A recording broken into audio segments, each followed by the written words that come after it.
Bienvenue pour ce nouveau numéro de Déco Café, le podcast du design décomplexé à La Réunion et ailleurs.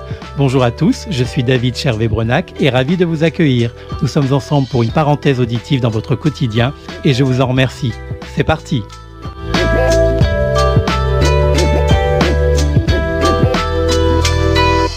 Aujourd'hui, je reçois à mon micro ma toute première invitée, une architecte d'intérieur qui, à l'inverse du bon vin, n'a pas attendu le nombre des années pour susciter l'intérêt de ses clients et enchaîner les projets de transformation et d'aménagement à destination des particuliers comme des professionnels sur toute l'île.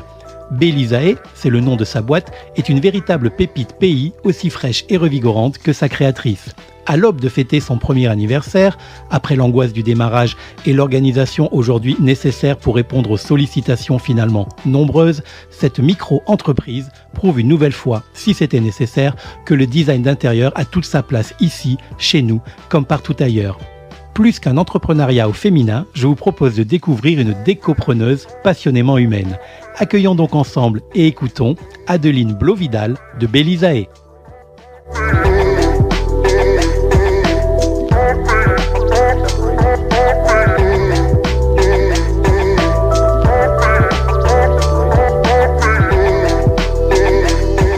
Bonjour Adeline. Bonjour David. Et merci d'avoir accepté d'être la première professionnelle pays à être interviewée pour cette nouvelle émission, ce podcast Déco Café. Ça me fait très très plaisir. Et la première question que je vais te poser sera sans doute la plus importante de toute l'interview. En tout cas, moi, elle m'intéresse. Comment vas-tu aujourd'hui ?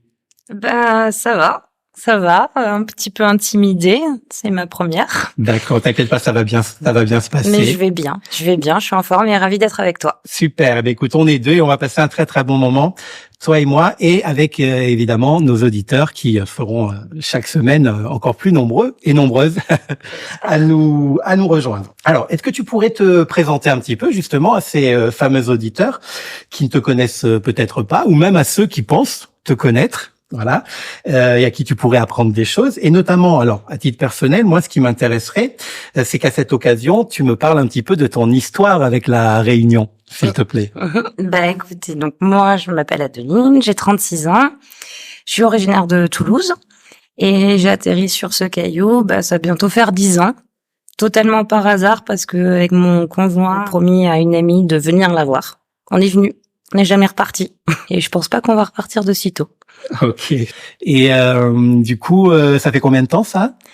C'était en 2012. 2012. De 13. Très bien. Je sais plus. Ok, donc ça c'est la raison qui fait que tu vis et exerces aujourd'hui à La Réunion. Exactement. D'accord. Alors justement, tu exerces, tu as un métier. Qui est aussi la raison pour laquelle tu es là aujourd'hui. Alors, lors du premier épisode de Déco Café, j'ai tenté d'expliquer un petit peu aux auditeurs les différences qui existaient entre le métier d'architecte, le métier d'architecte d'intérieur, décoratrice, décorateur. Toi, lorsque tu parles de ton métier ou lorsque tu te présentes en soirée ou qu'on te pose la question, comment tu te présentes ? Généralement, architecte d'intérieur. D'accord. Parce que c'est vraiment cette partie-là du métier sur laquelle je suis plus à l'aise. Décoration pure, il manque des choses, j'ai besoin de plus de technique. Il y avait un rêve d'être architecte tout court aussi, donc ça sera architecte d'intérieur. Ok. Alors, Adeline, ta société s'appelle Bélisae. Je prononce bien ? Oui. On peut corriger si je me suis trompé. En fait, je sais pas parce que il y a des gens qui disent Bélisae, des gens qui disent Bélisae. Moi, j'ai tendance à dire Bélisae. Ok, d'accord. Alors c'est hyper joli en tout cas comme consonance. Je crois savoir qu'elle n'a pas toujours eu ce nom-là, ou qu'elle a peut-être c'est arrivé un peu plus tard, pas tout de suite. Alors, elle a toujours eu ce nom-là. C'est que lorsque j'étais étudiante, j'ai créé une page Instagram qui s'appelait Murmure et moi. Voilà, c'est ce que moi j'avais gardé en mémoire. Voilà. Ok. Aujourd'hui, Bélisae, pourquoi ? Qu'est-ce que ça signifie ? C'est la question. Grande question. Je pense que je ne suis pas le seul à me poser. Oui, il y en a une qui a trouvé. Et non, Bélisae est un anagramme qui veut dire Isabelle. Isabelle n'est autre que le prénom de ma maman. Je voulais un nom qui signifiait beaucoup pour moi et qui potentiellement pouvait être utilisé en tant qu'image de marque à terme parce que j'ai des projets. D'accord. Donc tu vois, moi, j'aurais pas trouvé. Ouais. Alors, moi, j'ai ta carte de visite sous les yeux, effectivement. Alors, dans Bélisae, il y a aussi une subtilité. Donc, le A est d'une couleur différente. Alors, est-ce que ça a aussi un lien avec ta maman ou c'est tout simplement parce que c'est l'initiale de ton prénom? Exactement. C'était ça? Ah, Ouais. tu vois, ça j'ai trouvé. Parce que je m'appelle Adeline. Tu t'appelles Adeline et donc le A est mis en exergue. Donc même typologie mais couleurs différentes sur ton logo. Alors, Bélisae, on va y rester un petit peu parce que c'est aussi la raison qui fait qu'on discute aujourd'hui. Parle-nous précisément de ton entreprise. Quel âge a-t-elle? Quel statut a-t-elle? Et quelles sont ses missions à La Réunion, donc? Eh bien, Bélisae va avoir 1 an, là, le 1er juillet. Dans pas longtemps. Le statut, pour l'instant, je suis en entreprise individuelle, donc en auto-entreprise, qui est une étape par lesquelles passent beaucoup les architectes d'intérieur ou les décorateurs. À terme, l'idée est quand même de la faire évoluer, d'avoir des collaborateurs, travailler en équipe. Quelles sont les missions? Alors, on a beaucoup d'idées de ce que peut être un architecte d'intérieur et en fait, sauf si on a écouté le premier épisode de mon podcast, on en sait un peu plus, mais on sait jamais quels sont les services qui peuvent être proposés. Alors là, aujourd'hui, j'ai le plaisir de te recevoir, donc quels sont les services que ta société à toi propose? Alors, c'est assez vaste et pour l'instant, j'ai pas trop canalisé la question parce qu'on en reviendra plus tard, je suppose, mais j'ai quand même eu d'autres cordes à mon arc auparavant. Dans l'ensemble, effectivement, les missions de décoration, les missions d'architecture d'intérieur, donc restructurer les espaces, accompagner les clients sur les suivis de chantier, répondre à des problématiques quotidiennes, alors que ce soit des clients particuliers, que ce soit des clients professionnels, comme des restaurants, des agences immobilières. C'est aussi tout ce qui va être administratif autour de ça, parce que avant d'avoir des jolies photos instagrammables, il y a souvent beaucoup d'étapes avant. Donc, j'ai, on va dire, un éventail assez large d'intervention pour l'instant. Après, peut-être qu'à terme, je vais me restructurer sur certaines choses. Aujourd'hui, voilà, ça fait pas tout à fait 1 an. Je me laisse encore le choix de voir là où j'ai envie d'aller. Après, voilà, j'ai les compétences pour avoir un éventail. En fait, oui, pour l'instant, tu es à un stade d'évolution de ta société et même personnelle, j'imagine, où tu es intéressé par tous les aspects de ton métier, sans Oui. qu'il y en ait un forcément qui sort du lot pour l'instant. Exactement. D'accord. Alors, concernant ces projets, donc qui dit projet dit client. Tu nous as un peu parlé des clients, donc il y a des professionnels, il y a des particuliers. Ces clients sont qui on ne saurait pas grand-chose au final. Ils viennent à toi comment? Est-ce que c'est sans effort? Tu prospectes encore et toujours? Comment ça se passe? Je sais pas comment dire que j'ai une chance inouïe. Dis-le nous si tu as de la chance. Il y a jamais de hasard en tout cas. Voilà, je sais pas si c'est de la chance. J'ai des clients absolument fantastiques autour de moi et peut-être que c'est justement les métiers que j'exerçais avant qui me permettent aujourd'hui d'avoir des clients régulièrement. Je fais pas de prospection, je fais pas les réseaux sociaux. Je crois que j'ai mis mon référencement sur Google il y a 3 semaines.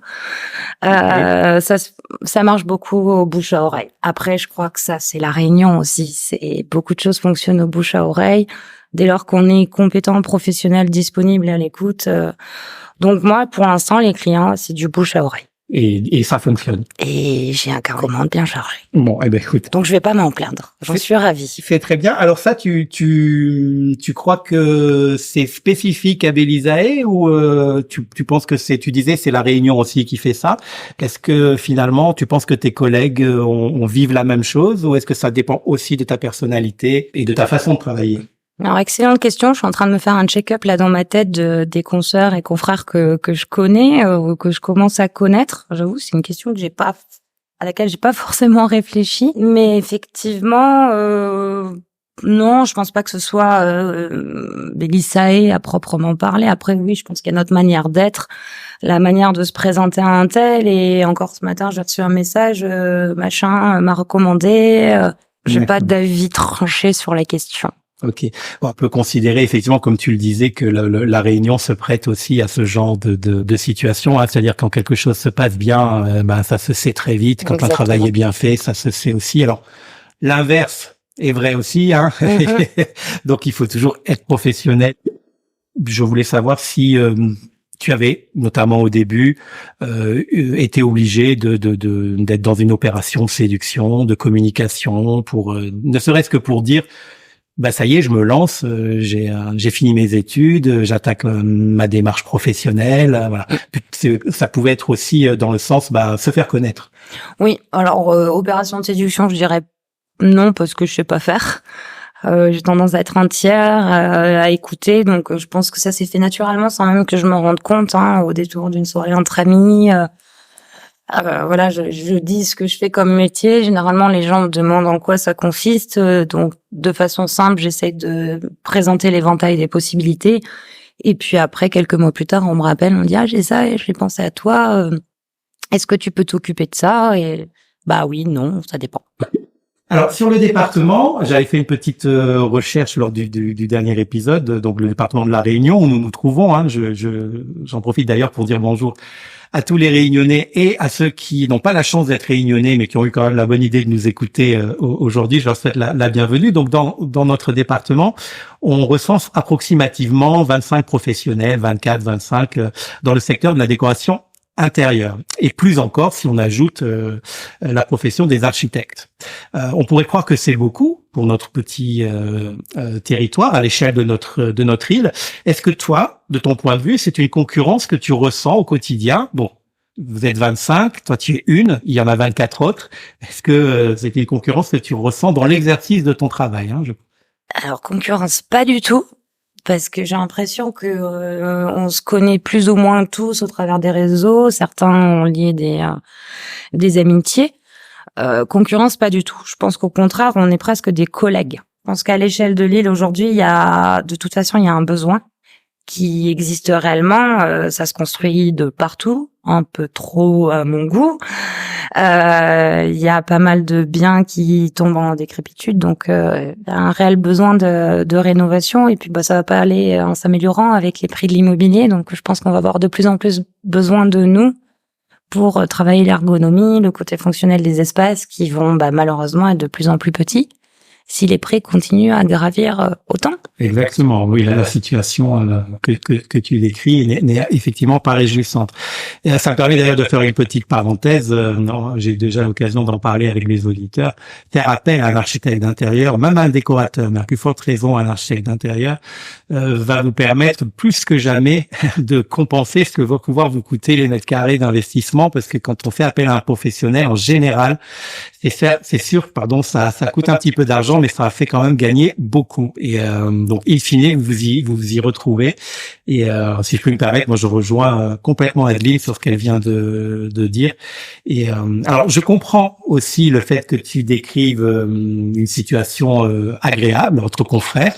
Est-ce que c'est parce que on est sur une île? Est-ce que tu sais par l'intermédiaire de collègues métro que c'est la même chose dans des territoires plus grands, ou est-ce que c'est spécifique une fois de plus à notre département de la Réunion? Alors j'ai eu cette conversation avec un monsieur il y a une semaine qui a une franchise, enfin la seule et unique franchise de décoration en métropole, et justement je lui ai posé la question si le côté collaboratif plus que concurrentiel était pareil en métropole. Il me disait que non, dans l'ensemble il y avait une réelle synergie entre les décorateurs, les architectes d'intérieur. En fait, je pense que de toute façon, ça reste un métier créatif au-delà de son côté technique, qu'il y a de la place pour tout le monde dès lors qu'on apporte quelque chose aux clients. Les clients vont s'identifier plus à l'un, plus à l'autre en fonction de leur goût, de leurs envies, de leurs besoins. Il y a aussi un énorme facteur relationnel. Donc en fonction on va avoir des affinités avec des clients dans un sens comme dans un autre. Le client va avoir plus d'affinités avec l'un ou l'une d'entre nous. Donc je pense pas que ce soit un métier concurrentiel. Dans une synergie de collaboration. Ok, alors j'insistais justement sur ton argumentation en t'en demandant un petit peu plus, parce que c'est vrai que c'est quelque chose qu'on entend souvent. Il y a de la place pour tout le monde, on s'entend bien, c'est pas vraiment de la concurrence, etc. Mais si c'est pas suivi derrière d'un discours tel que toi tu viens de le dérouler, là, ça pourrait passer pour un monde de bisounours. Et on sait très bien que ça reste quand même un monde professionnel. Exactement. Qu'à un moment donné, le client doit faire un choix. On sait très bien que il contacte pas forcément qu'une seule décoratrice ou qu'un seul architecte avant de se décider pour une collaboration, et qu'à un moment donné, même si c'est pas du fait du professionnel, ça reste quand même celui du client de faire jouer la concurrence. C'est normal. Voilà. Donc, elle existe évidemment. Ça ne voulait pas que les auditeurs pensent qu'il y en a pas. Par contre, elle n'est pas entretenue par les professionnels, mais elle est plus jouée par celui des clients, ce qui est dans son rôle en fait. Exactement. Alors, souvent dans le choix, tu as parlé de quelque chose qui est très important, c'est la complicité, ce qui peut se créer entre un client et un professionnel, qui va faire qu'on va avoir envie de travailler ensemble d'un côté ou de l'autre. Moi, je pense aussi, et c'est la question suivante, est-ce que le fait que, parce que moi je vous connais un petit peu, alors plus ou moins, les professionnels du métier à La Réunion, vous êtes différentes, vous faites le même métier mais vous faites différemment et vous êtes différentes de par votre personnalité.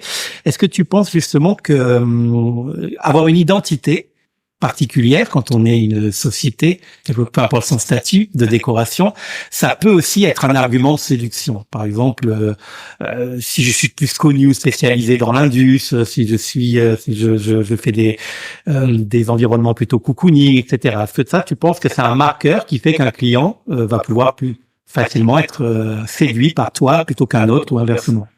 Oula, alors ça c'est la question, je pense que je pourrais faire une rédaction de 25 pages sur la question. Alors essaye de le faire en 2 minutes. En 2 minutes. Alors il y a certains qui diront, pour ma part, comme je le disais tout à l'heure, j'ai pas tout à fait un an d'entreprise. Donc je vais pas dire que ce que je vais dire, c'est comme ça et c'est pas autrement. Et il faut distinguer, à mon sens, mission de décoration et mission d'architecture d'intérieur. Mission de décoration, oui, effectivement, si on a un client qui est très sensible à l'univers instagrammable ou Pinterest, si j'ai le droit de les citer. Oui, on va citer Facebook et Twitter, comme ça on pourra pas nous accuser. Voilà. Et donc, forcément, ils vont aller s'identifier à des profils qui vont leur proposer les images, enfin, les visuels, l'esthétisme auquel ils sont sensibles. Après, moi, j'ai pas d'univers déco particulier. Alors oui, j'adore les couleurs. Bah c'est bien. Du coup, je te donne un petit peu plus de temps parce que c'était la question d'après. Donc, comme tu y réponds, tu peux continuer à développer. Ok. Donc, j'adore, à l'exception que j'adore les couleurs, que j'aime marier les motifs. Moi, les intérieurs insipides blancs, ça me passe au-dessus de la tête. Après, c'est pas... Quand on est architecte d'intérieur ou même décorateur, oui, on peut décider de faire qu'un seul et même style. C'est son parti pris. Moi, c'est pas le mien. Avoir plusieurs styles décoratifs permet effectivement de proposer un éventail plus large et de s'adresser à une clientèle diverse et variée. Ça permet aussi d'avoir un travail qui est moins chronophage. J'arrive à m'adapter à tous les styles. Il y a bien sûr certains styles que j'affectionnerai plus que d'autres, mais c'est pas pour autant que je suis pas compétente dans l'un ou dans l'autre. Après, voilà, pour moi, l'identité esthétique, c'est une chose, mais avant tout ça, il y a aussi la technique, il y a la durabilité des matériaux, il y a les produits, il y a les techniques de mise en œuvre sur les travaux. Donc, c'est vraiment un tout. On peut pas se contenter en tant qu'architecte d'intérieur, décorateur peut-être, mais pas en tant qu'architecte, on peut pas se contenter de véhiculer que l'image esthétique.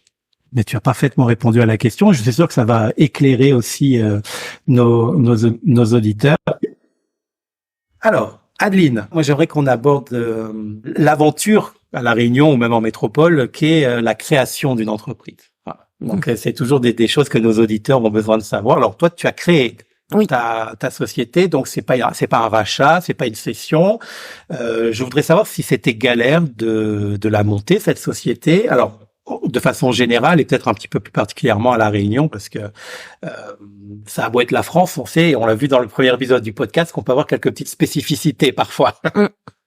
Non, pour le coup, ça a été simple comme bonjour. Bon, au début, j'ai hésité à savoir si je faisais en auto-entreprise ou sous un régime juridique particulier. Après m'être renseignée et avoir pesé le pour et le contre, j'ai choisi dans un premier temps cette option-là. Et là, ça a été très vite. Sur les sites internet, ça se fait en quelques minutes. On remplit les formulaires et puis, je pense que j'ai reçu mon immatriculation en 3 semaines. Rien de bien compliqué. D'accord. Le plus dur a été de trouver le code NAF associé à la profession. Alors, c'est quoi? C'est le 7410Z, c'est ça? 7410Z, et donc, du coup, on dépend du régime des Prestation de service assimilée à la CIPAV. Voilà, exactement. Voilà. La fameuse CIPAV. Là, je pourrais en parler pendant des heures entières de la CIPAV. Moi aussi, j'ai eu une autre vie avant toi et j'ai eu quelques déboires avec le régime des retraites de la CIPAV. Ouais, bon, pour la retraite, c'est dans longtemps. Ouais, ils m'ont régulièrement et fréquemment réclamé de l'argent que je leur devais pas. Et ça m'a pris 2 ans avant que j'aie gain de cause. Et finalement, ils ont fini. Je me répète. Mais dès que je parle de la CIPAV, je suis stressé. Ils ont fini par reconnaître qu'ils m'avaient réclamé des sommes de façon indue. Donc voilà, si je pose la question à Adeline de savoir si elle a galéré pour créer son entreprise, etc., c'est à la fois pour en savoir plus sur elle, mais c'est aussi pour mettre le doigt sur le fait que c'est un vrai métier, décorateur d'intérieur, architecte d'intérieur, designer en général, c'est un vrai métier. Donc qui dit un vrai métier, dit un vrai cadre. Hein, et avec des obligations et quelques garde-fous à prendre. Exactement. Pour ne pas se retrouver embêté. Exactement. Et des fois, même quand vous faites bien les choses, on vient vous embêter. Donc aussi. Voilà. Et, ce qui m'amène à la question suivante. Donc tu as dit que tu t'étais renseigné. Ça s'est limité au renseignement. Tu as eu besoin d'être aidé. Tu as été accompagné ou non? Ce que tu as glané sur les différentes sources d'informations t'en suffit? Non, dans l'ensemble, bon, j'ai un ami qui est comptable, un autre qui est expert comptable. Donc j'ai posé les questions au niveau de l'entité juridique. Donc ça s'est fait très vite. Après, pour remplir les formalités administratives, je débrouille toute seule comme une grande. Hein. Si on sait lire et écrire, théoriquement, ça va. Je pense que j'ai passé un coup de fil à l'URSSAF pour valider un truc. Ça a été assez rapide. Et puis après, non, j'ai juste pris attache avec une professionnelle qui accompagne les auto-entreprises pour quelques questions d'ordre administratif sur les déclarations de charges ou autres. Donc, on a fait un petit rendez-vous d'1 heure en visio, manière d'éclaircir certaines lanternes, mais après c'est un régime qui est extrêmement simplifié. Donc si on prend le temps de lire, de regarder, on s'en sort. Hein. Oui. Et c'est un régime sur lequel on peut revenir aussi, faire évoluer régulièrement, mettre à jour. C'est vrai qu'il est assez souple et c'est pour ça qu'il a été créé d'ailleurs. Hein. Alors, on n'a pas encore abordé vraiment ton parcours professionnel. Alors, on va le faire maintenant. Je vais te poser la question de façon simple. Hein. Tu as toujours voulu faire ce métier ou bien c'est venu progressivement à la suite de plusieurs étapes de vie ou de hasards heureux, par exemple? Non, je n'ai pas toujours voulu faire ce métier, ou du moins, j'en en étais pas consciente. On va plutôt dire ça comme ça. Voilà, j'étais peut-être dans un moule, j'avais d'autres envies, mais au final, tout ce que j'ai fait avant, c'est ce qui fait ma valeur ajoutée aujourd'hui, et c'est à chaque fois étroitement lié. Et aujourd'hui, ça y est, ça fait 1 an que j'ai un métier passion et j'ai attendu ça pendant 15 ans, donc c'est cool. D'accord. Alors, on peut savoir quelles étaient les activités d'avant? Alors, attention, hein, ouais, alors j'ai un bac éco, option éco. D'accord. Je voulais faire fac de droit. Alors, je vais te poser une question qui va peut-être un peu nous aider sur ton âge. Tu as un bac B ou un bac ES? ES. Ah, tu es jeune. Alors. SES, option éco. Alors, moi, je suis plus âgé que toi, j'ai un bac B. Ah ouais. Puis maintenant, ça existe plus, le bac ES, alors. Oui, voilà. Le B non plus, hein, depuis, il y a plus longtemps encore. Ouais. Ça nous rajeunit pas. C'est ça. Je t'ai coupé, pardon. Donc, du coup, voilà, je sais plus ce que je disais. Tu as fait un bac éco. Ah là, j'ai fait un bac éco. Et moi, j'étais fanat des experts à la télé. D'accord. Donc, je voulais faire juste d'instruction. Et mon prof d'éco, il m'a dit non mais Adeline, la fac c'est pas fait pour toi et tout. Ouais si, je vais y aller et tout. Bon voilà, j'ai fait 4 ans de fac, fac de droit. J'ai fait tout le reste de travers. Bon, jusque là notre parcours est assez similaire. Voilà. Donc non, j'ai quand même une licence en droit, peut-être un petit peu trop bosseuse et parce que j'ai rien trouvé de mieux que pendant ma 2e année, 3e année de droit, j'ai rien trouvé de mieux que faire un diplôme universitaire de sciences criminelles. Donc médecine légale, police scientifique. Oui, d'accord. Donc on est vraiment. Voilà. Je sais pas si on est à Miami, à New York ou ailleurs, mais on est dans les experts. Mais j'avais postulé à l'Institut de criminologie de Montréal. D'accord. Voilà. Et j'ai pas été prise. Et après en fait, je m'ennuyais en droit constitutionnel à la fac de droit. Alors que moi j'adorais ça. Voilà. Donc je suis partie en AES, administration économique et sociale. Et puis là, ça faisait 4 ans que j'étais à la fac et je tournais en rond et je savais pas ce que je voulais faire. Et du coup, je suis rentrée en école de commerce et j'ai fait un BTS profession immobilière. Donc le diplôme qui te permet d'ouvrir une agence immobilière. D'accord. Il n'est pas nécessaire pour travailler en agence immobilière, malheureusement, mais il est obligatoire. Voilà. Pour ouvrir une agence. Donc, je suis diplômée en immobilier, donc tout ce qui est gestion, location, transaction, syndic, promotion, je peux, si demain je veux ouvrir une agence, je peux monter mon agence.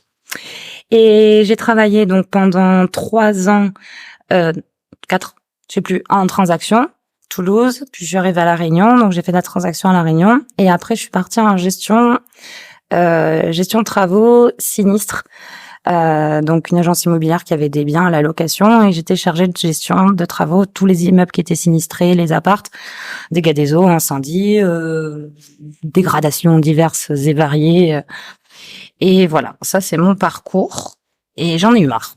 Ok. Et après on arrive à La Réunion, Bélisae, où il y a encore des choses avant. Non, là c'est bon. Enfin, on était déjà arrivé à La Réunion pour pendant l'immobilier en fait. Et donc en 2017, j'en avais marre de l'immobilier. Pour moi, c'est un métier qui devrait être beaucoup plus réglementé. Je fais partie des diplômés, donc forcément, à mon sens, c'est un métier qui est beaucoup trop technique pour arriver sur le terrain sans bagage. Et j'ai fait un bilan de compétences avec un monsieur fantastique. Et puis à l'issue de ce bilan de compétences est sortie l'architecture d'intérieur. Et là j'avais 30 ans. Et 30 ans, une vie de couple, repartir dans les études, c'est pas forcément facile.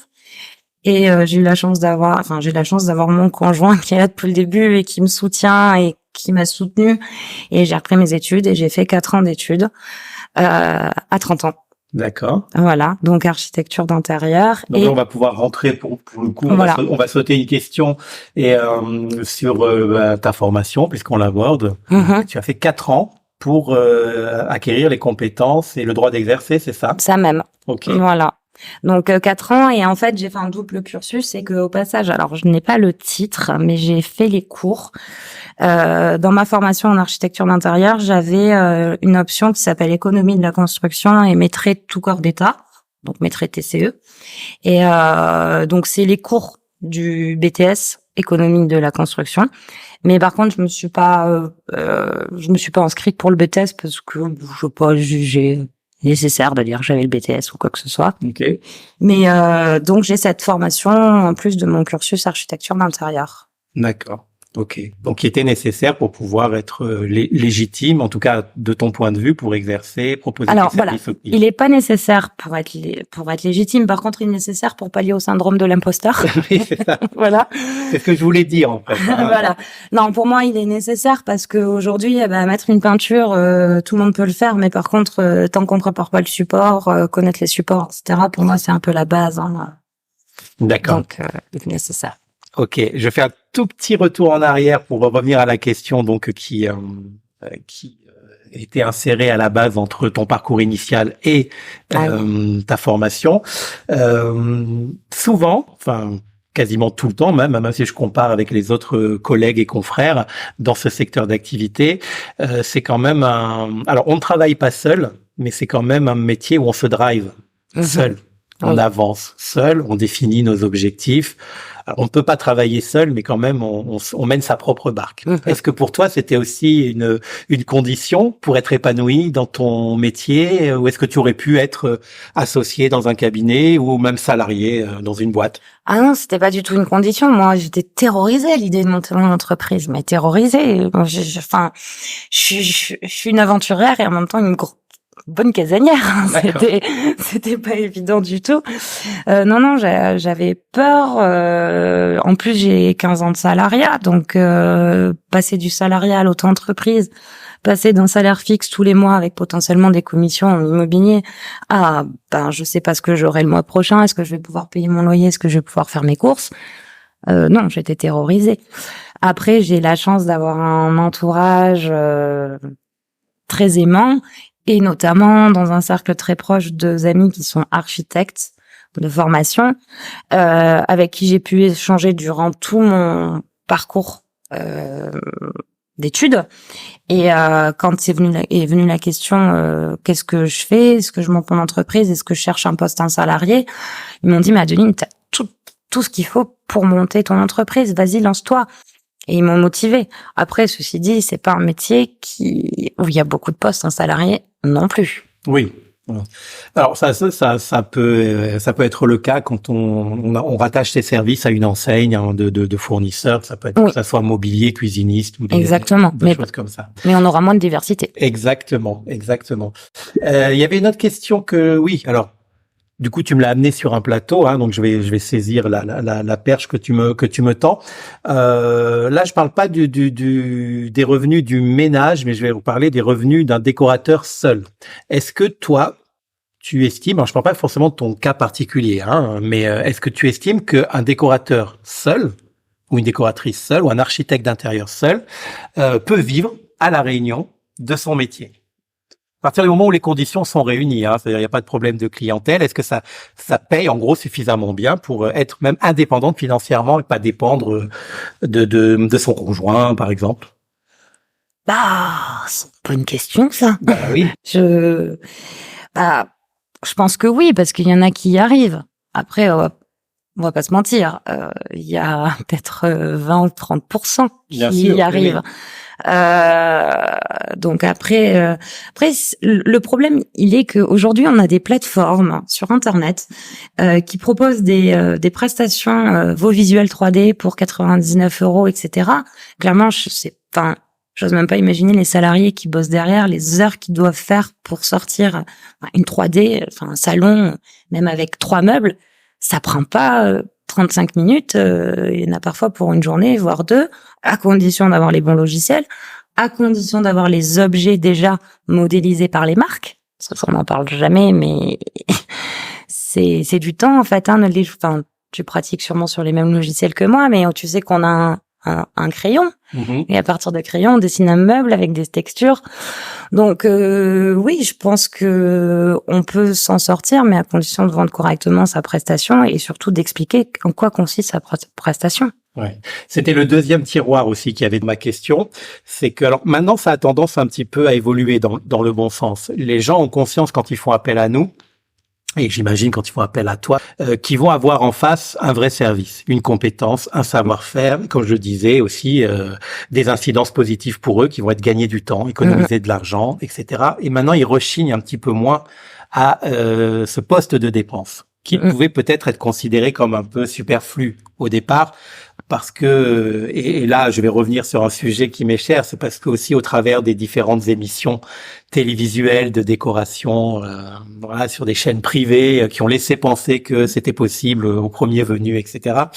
Les gens pensaient qu'ils pouvaient s'en sortir tout seuls. En fait, ils se sont vite rendus compte que c'était un métier et qu'avoir un professionnel à ses côtés, comme dans plein d'autres domaines, c'est quand même très très important.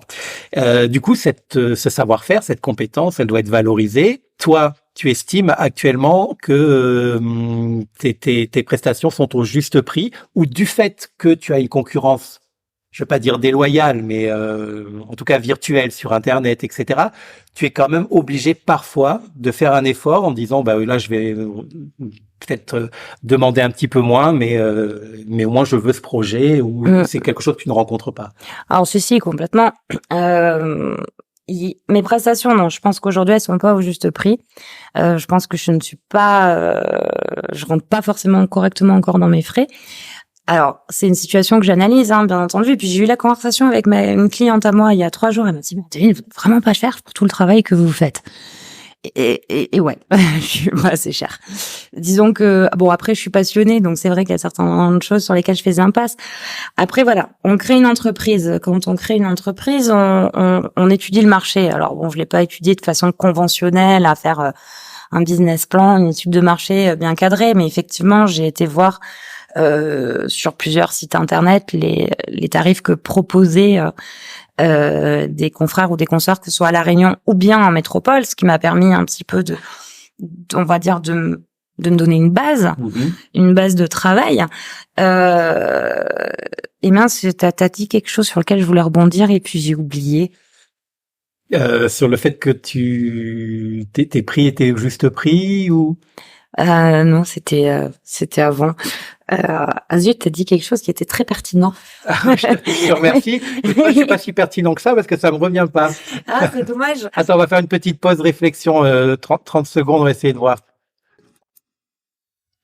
Alors, après avoir effectué un petit saut dans le temps sur la bande son, c'est l'avantage de pouvoir enregistrer et de pas être en live, c'est qu'on peut retrouver les fameuses choses pertinentes que l'on dit avant et dont on se rappelle plus au moment où on en a besoin. Mais on a retrouvé, donc je vais laisser Adeline, notre invitée, rebondir dessus et reprendre le fil de la discussion. Voilà, donc effectivement, on est en train de dire est-ce que je dois m'adapter aux tarifs des confrères ou des consorts. Déjà, il y a une chose, c'est que chaque projet est unique.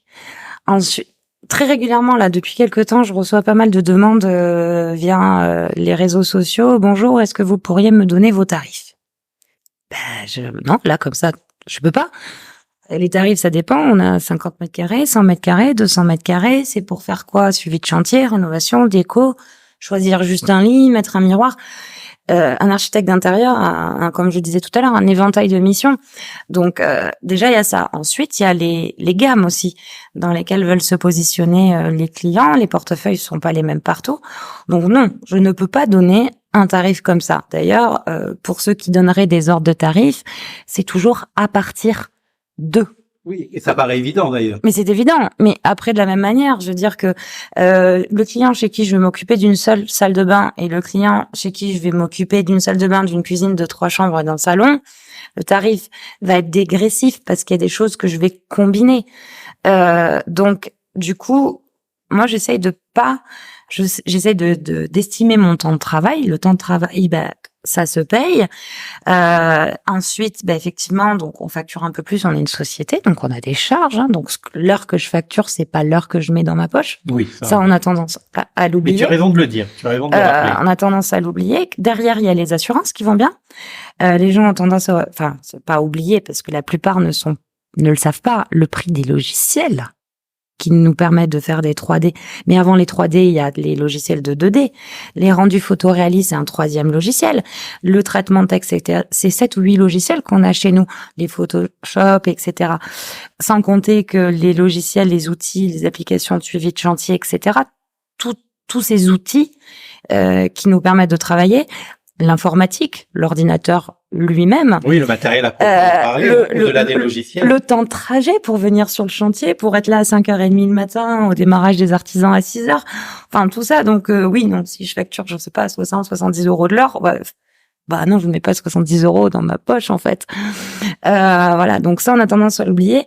Après, effectivement, moi, là, sur les projets que je fais depuis un an, tous mes clients comprennent et le disent et le reconnaissent par eux-mêmes la valeur ajoutée que nous avons. On pense à tous les détails. Ce matin, je suis allée chercher des butées de porte pour pas que la poignée de la porte tape dans le mur. Le client, ça m'a regardé avec les 2 yeux écartés en me disant oui, il faut y penser. Oui, c'est mieux. C'est mieux voilà. de penser. C'est mon rôle. C'est ce qu'on attend de toi, effectivement. C'est ce qu'on attend de moi. Donc non, à moins d'être dans le bâtiment. Ça y est, j'ai retrouvé ce que je voulais dire. Voilà. Essaye à toi de te rattraper aux branches maintenant. Ouais, j'oublie. Donc c'est vrai, au début, dans l'estimation de mes zones horaires, c'est très délicat d'estimer ces zones horaires parce que je sais dessiner sur l'ordinateur, je sais bricoler. Pour moi, honnêtement, moi, je me paierai pas mes services. Je vois pas l'intérêt, je sais faire. Donc c'est très difficile d'estimer à quel prix les clients seraient prêts, quel prix les clients sont prêts à mettre dans notre service quand nous-mêmes on n'en a pas besoin de ce service. C'est super dur. Oui. Mais en fait, alors tu as très bien répondu à la question et moi j'ai pu me rendre compte aussi que souvent on est encore dans une phase où notre métier a besoin d'être expliqué, d'être présenté, d'être voilà. Et encore un peu, toujours trop, mais j'espère que ça va tendre à s'améliorer, à être justifié presque. De notre existence, en tout cas celle de nos services.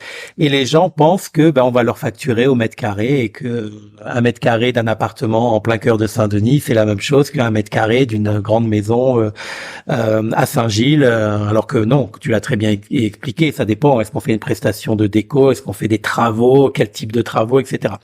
Et c'est aussi parce qu'en face on a ce qu'on appelle, et je pense notre profession en est victime aussi, la ubérisation des services, où les gens pensent qu'en rentrant 3 données sur Internet, on va leur sortir un devis automatique et qui sera de toute façon un devis plein de surprises, parce que quand ils vont voir la vraie facture arriver, elle ne correspondra pas du tout à ce fameux devis obtenu sur Internet. L'avantage que l'on a à travailler avec un designer, qui soit décorateur ou architecte d'intérieur pays, c'est qu'on va avoir une étude, comme tu le disais, personnalisée, puisque le projet du client A ne ressemble pas au projet du client B, et que forcément le coût du projet A ne pourra pas correspondre à celui du projet B. Et c'est bien ça qui fait aussi la plus-value du partenariat, c'est que quand on s'attache les services d'un décorateur d'intérieur, on a quelque chose de personnalisé qui va être fait sur mesure, en fait.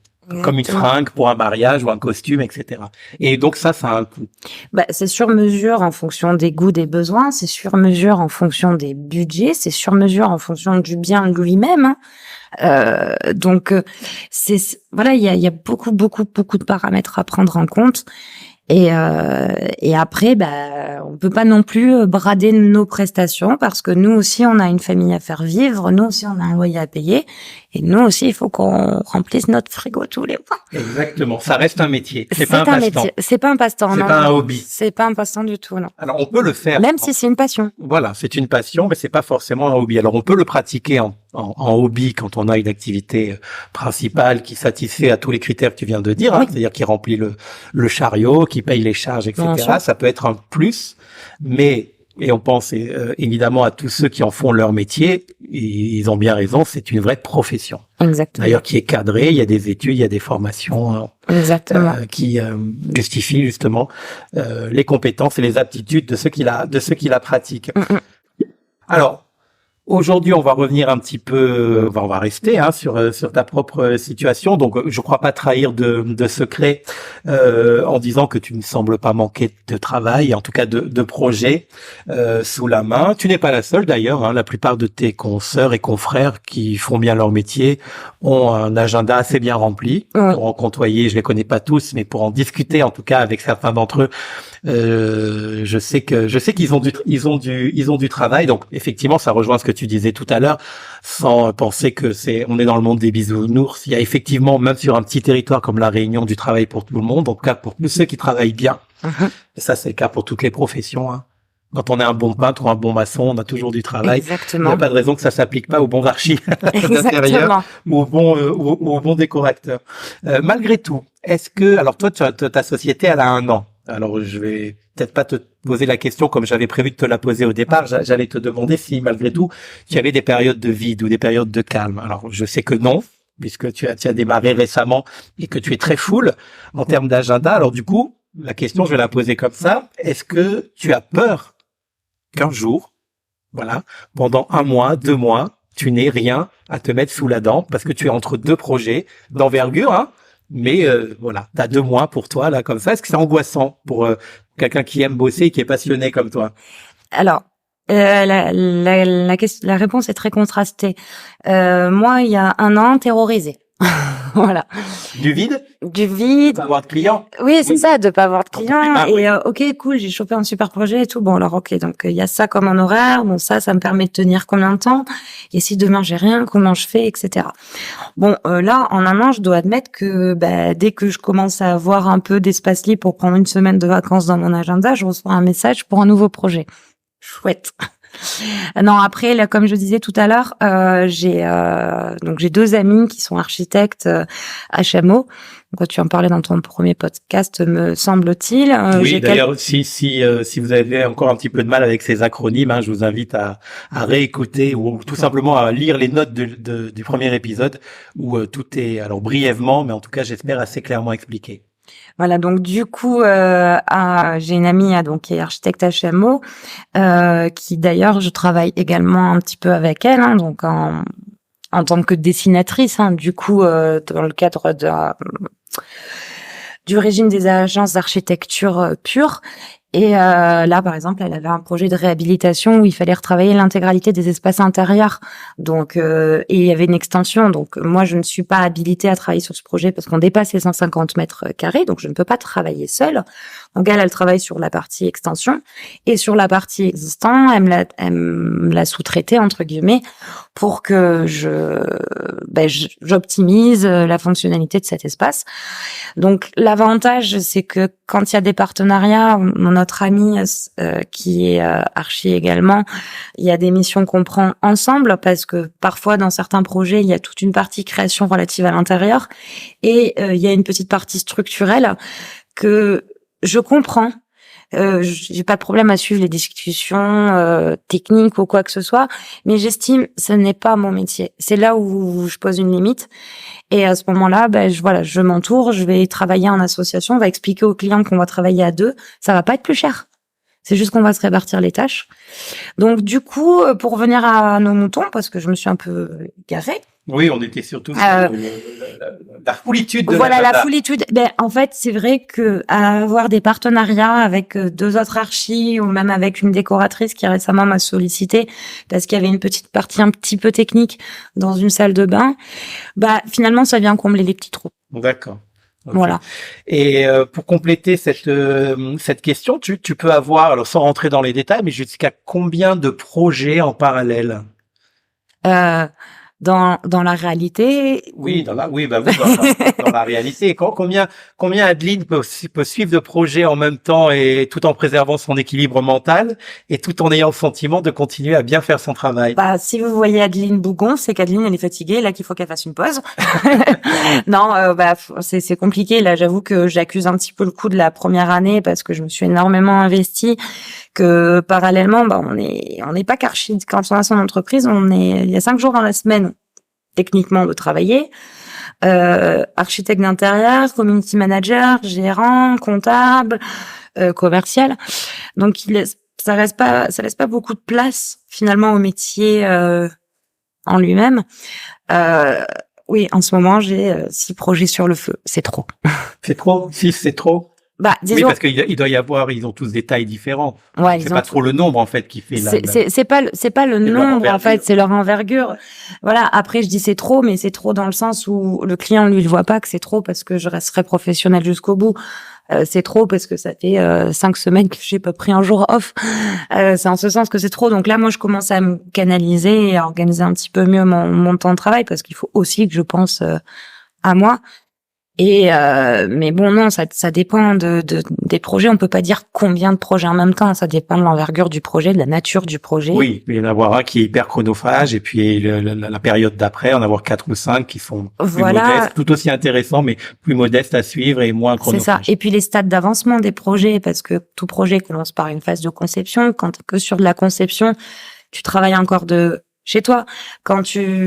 Dès lors que tu rentres en phase chantier, on l'a vu, tout à l'heure, j'avais 20 minutes de retard parce que j'étais sur un chantier, parce que je pouvais pas partir plus tôt. Donc là, tu prends du retard. Donc, c'est variable. Ok. Alors, Adeline, on va continuer un petit peu sur la relation professionnelle et client. Est-ce que tu as le sentiment que ces derniers font appel à toi aujourd'hui en pleine connaissance de ton travail, de tes missions, c'est-à-dire ce que tu es réellement capable de leur apporter en termes de service, avec tous les avantages qu'on a déjà vus depuis le début de l'interview. Est-ce qu'ils connaissent tes projets? Est-ce qu'ils ont déjà vu ton travail, ce que tu as déjà réalisé? Ou bien tu dois toujours, encore et toujours, faire preuve de présentation, à la fois du métier en général, de ta façon de travailler à toi, faire preuve de pédagogie et définir finalement le cadre de ce que va être votre collaboration, quitte à dézinguer un peu certains fantasmes qu'on peut avoir sur le métier ou des idées reçues. Alors, dans la majorité des cas, on doit expliquer la profession. Encore aujourd'hui. Ouais, on doit vraiment expliquer quelle est l'étendue. C'est vrai que tu en parlais très bien dans ton premier podcast. Décorateur, designer d'intérieur, architecte d'intérieur, architecte, HMO, anciennement DPLG. Il y a vraiment de quoi s'y perdre. Moi, une question qu'on m'a très souvent posée, c'est est-ce que tu sais faire des plans? Donc, c'est une bonne question. Quand on est client, c'est une bonne question. Oui, voilà, ça c'est sûr. Donc oui, en règle générale, on doit quand même exposer en fait le champ des possibles, oui, on peut se retrouver à faire tellement de choses qu'il faut arriver à canaliser ce qu'il y a à faire sur un projet, mais il faut aussi montrer au client jusqu'à où il peut avoir besoin et prendre des services, parce qu'il y en a qui veulent du total clé en main et s'occuper de rien. Il y en a qui veulent garder la mainmise un petit peu, surtout en partie décorative, ou ça va être sur la mainmise sur le budget ou quoi que ce soit. Donc chaque client, encore une fois, est unique, chaque projet est unique. On doit, dans tous les cas, présenter et dire ce qui est possible et ce qui n'est pas possible. Après, démonter des fantasmes, tu as dit. Oui, j'aime bien ce mot. Ouais. Alors, faire preuve de pédagogie. Ouais, d'ailleurs, j'étais en train de me dire, là, très récemment, je pense que je vais faire de l'éducation client sur Instagram. Voilà, je vais peut-être trouver le mood. Ce qu'on appelle l'éducation client, c'est pas du tout péjoratif, mais justement, c'est expliquer en quoi consiste notre métier pour que eux aussi puissent mieux cerner ce dont ils ont besoin. Ah, excusez-moi, c'est ma montre qui a sonné. C'est pas toi qui as dit qu'il fallait que j'éteigne Oui, tout on à a coupé l'heure. les portables, on a oublié la montre. Excuse-moi. On peut reprendre. Donc, oui, je disais l'éducation client, c'est quelque chose qui sort de plus en plus sur les réseaux sociaux. C'est aussi pour pas être pris au dépourvu à recevoir des demandes. Comment dire, j'ai le mot qui m'échappe, mais Fantasque, etc. Et il y a certaines choses à démonter. Et moi, un jour une dame me dit est-ce que vous pouvez me faire ça? Et là, elle me montre une photo Pinterest et c'était assez cocasse. Et je fais un clin d'œil à une architecte de La Réunion qui se reconnaîtra. Elle avait 2,20 m de hauteur sous plafond. Ok. Et elle m'a montré un truc où elle voulait faire du staff, des faux plafonds à staff avec des LED intégrés, un luminaire en cascade tubulaire. Et je dis mais on a 2,20 m de hauteur sous plafond, c'est pas possible, c'est pas possible. Donc oui, il faut les fantasmes, les idées reçues sur le métier, sur les process, sur ce qu'on peut faire chez soi. Oui. C'est pas parce qu'on va faire appel à un professionnel, à un architecte d'intérieur ou un décorateur qu'on va pouvoir réaliser tout ce qui nous passe par la tête, quoi. Il y a quand même des limites techniques. Structurelles qui font qu'il y a des choses qui ne sont pas possibles. Exactement. Même en faisant appel à un professionnel. Ou alors pour changer de maison. C'est ça. Et dans ce cas-là, on prend sa casquette d'agent immobilier. Ouais, voilà, c'est ça. Il y a une dimension dans la relation client qui est très importante. On va y passer quelques minutes. C'est que on a beau dire, il y a quand même un lien affectif qui se crée avec les clients pour lesquels on a envie de travailler et qui nous ont choisis pour travailler sur leur projet. On rentre dans leur intimité, hein. On rentre dans leur vie, parce qu'à partir du moment où on va transformer leur intérieur, leur maison, leur appartement, ils nous ouvrent un peu la porte de chez eux, au sens propre, comme au sens figuré. Quelque chose avec lequel tu es à l'aise aujourd'hui, et l'as-tu toujours été, ou est-ce que c'est compliqué à gérer? Alors moi, je suis extrêmement à l'aise, parce que là, pour le coup, je suis un véritable bisounours. Rappelons-le, j'ai été dans l'immobilier, j'ai fait de la transaction, donc j'ai été formée à poser des questions intime, entre guillemets, si je peux me permettre, sur les modes personnels, voilà, sur les modes de vie des clients, voilà, qu'est-ce que vous faites, quelle est la première chose que vous faites quand vous sortez du lit le matin, est-ce que vous allez à la salle de bain, est-ce que vous allez à la cuisine, est-ce que vous allez aux toilettes, enfin, c'est des détails, mais c'est des détails de circulation dans les espaces, vous aimez quoi comme activité, lire, quand vous rentrez du travail, qu'est-ce que vous faites, vous aimez faire à manger, toutes ces questions, en fait, nous permettent de connaître la personne dans sa façon d'être, dans sa façon de vivre. Donc ouais, j'ai aucun problème avec ça. Et c'est justifié, c'est pas du voyeurisme mal placé. D'abord, c'est à la demande du client, ce qui est quand même un critère très important, et c'est dans le but, toujours par rapport à ce qu'on disait tout à l'heure, de lui proposer un service et un résultat qui va être personnalisé et qui ne ressemblera à aucun autre projet qu'on pourrait livrer à la famille d'à côté, par exemple. Mais je vais même te dire que au-delà d'être dans le but, c'est une limite fondamentale dans notre métier, en fait. C'est que si on ne fait pas ça, on n'aura pas un client qui sera 100% satisfait. Bien sûr. C'est obligatoire. Et alors, du coup, qui dit relation affective dit pas toujours envie de se quitter à la fin, mais des fois les projets, enfin des fois non, toujours les projets finissent par être livrés et viables. Donc comment on dit au revoir à un client et comment un client dit au revoir? C'est délicat. Après, bon, encore une fois, j'ai qu'un an d'entreprise, donc j'ai eu la chance de travailler d'entrée de jeu sur des gros projets, donc j'ai pas encore eu à faire cette rupture de façon régulière. Là, j'avoue que j'appréhende celle qui arrive, parce que je me suis vraiment attachée à ces clients. Je pense que c'est réciproque. Je pense qu'en fait, c'est peut-être même c'est peut-être la fin d'une relation client professionnelle, mais c'est peut-être aussi le début d'une amitié. Dans ce cas-là, ça serait super. Oui. Voilà. Bah, tu reviendras nous en parler. À l'occasion, bien entendu. Alors là, on parle des relations clients qui se passent bien. Des fois, elles se passent pas bien, mais on va pas forcément en parler là. On imagine que de toute façon, il y a de tout.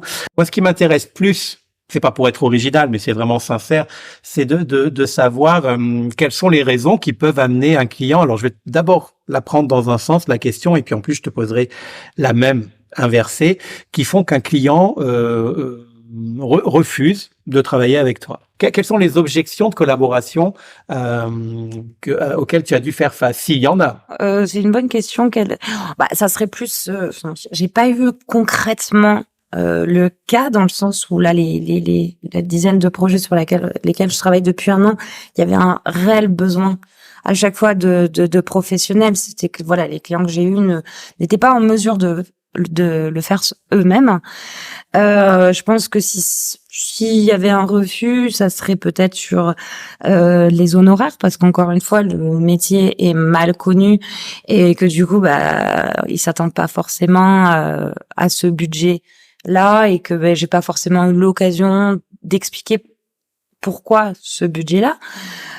Ou alors, ça serait, à mon avis, purement esthétique, parce que ils ont une meilleure affinité avec quelqu'un d'autre, parce qu'on en parlait, bien entendu.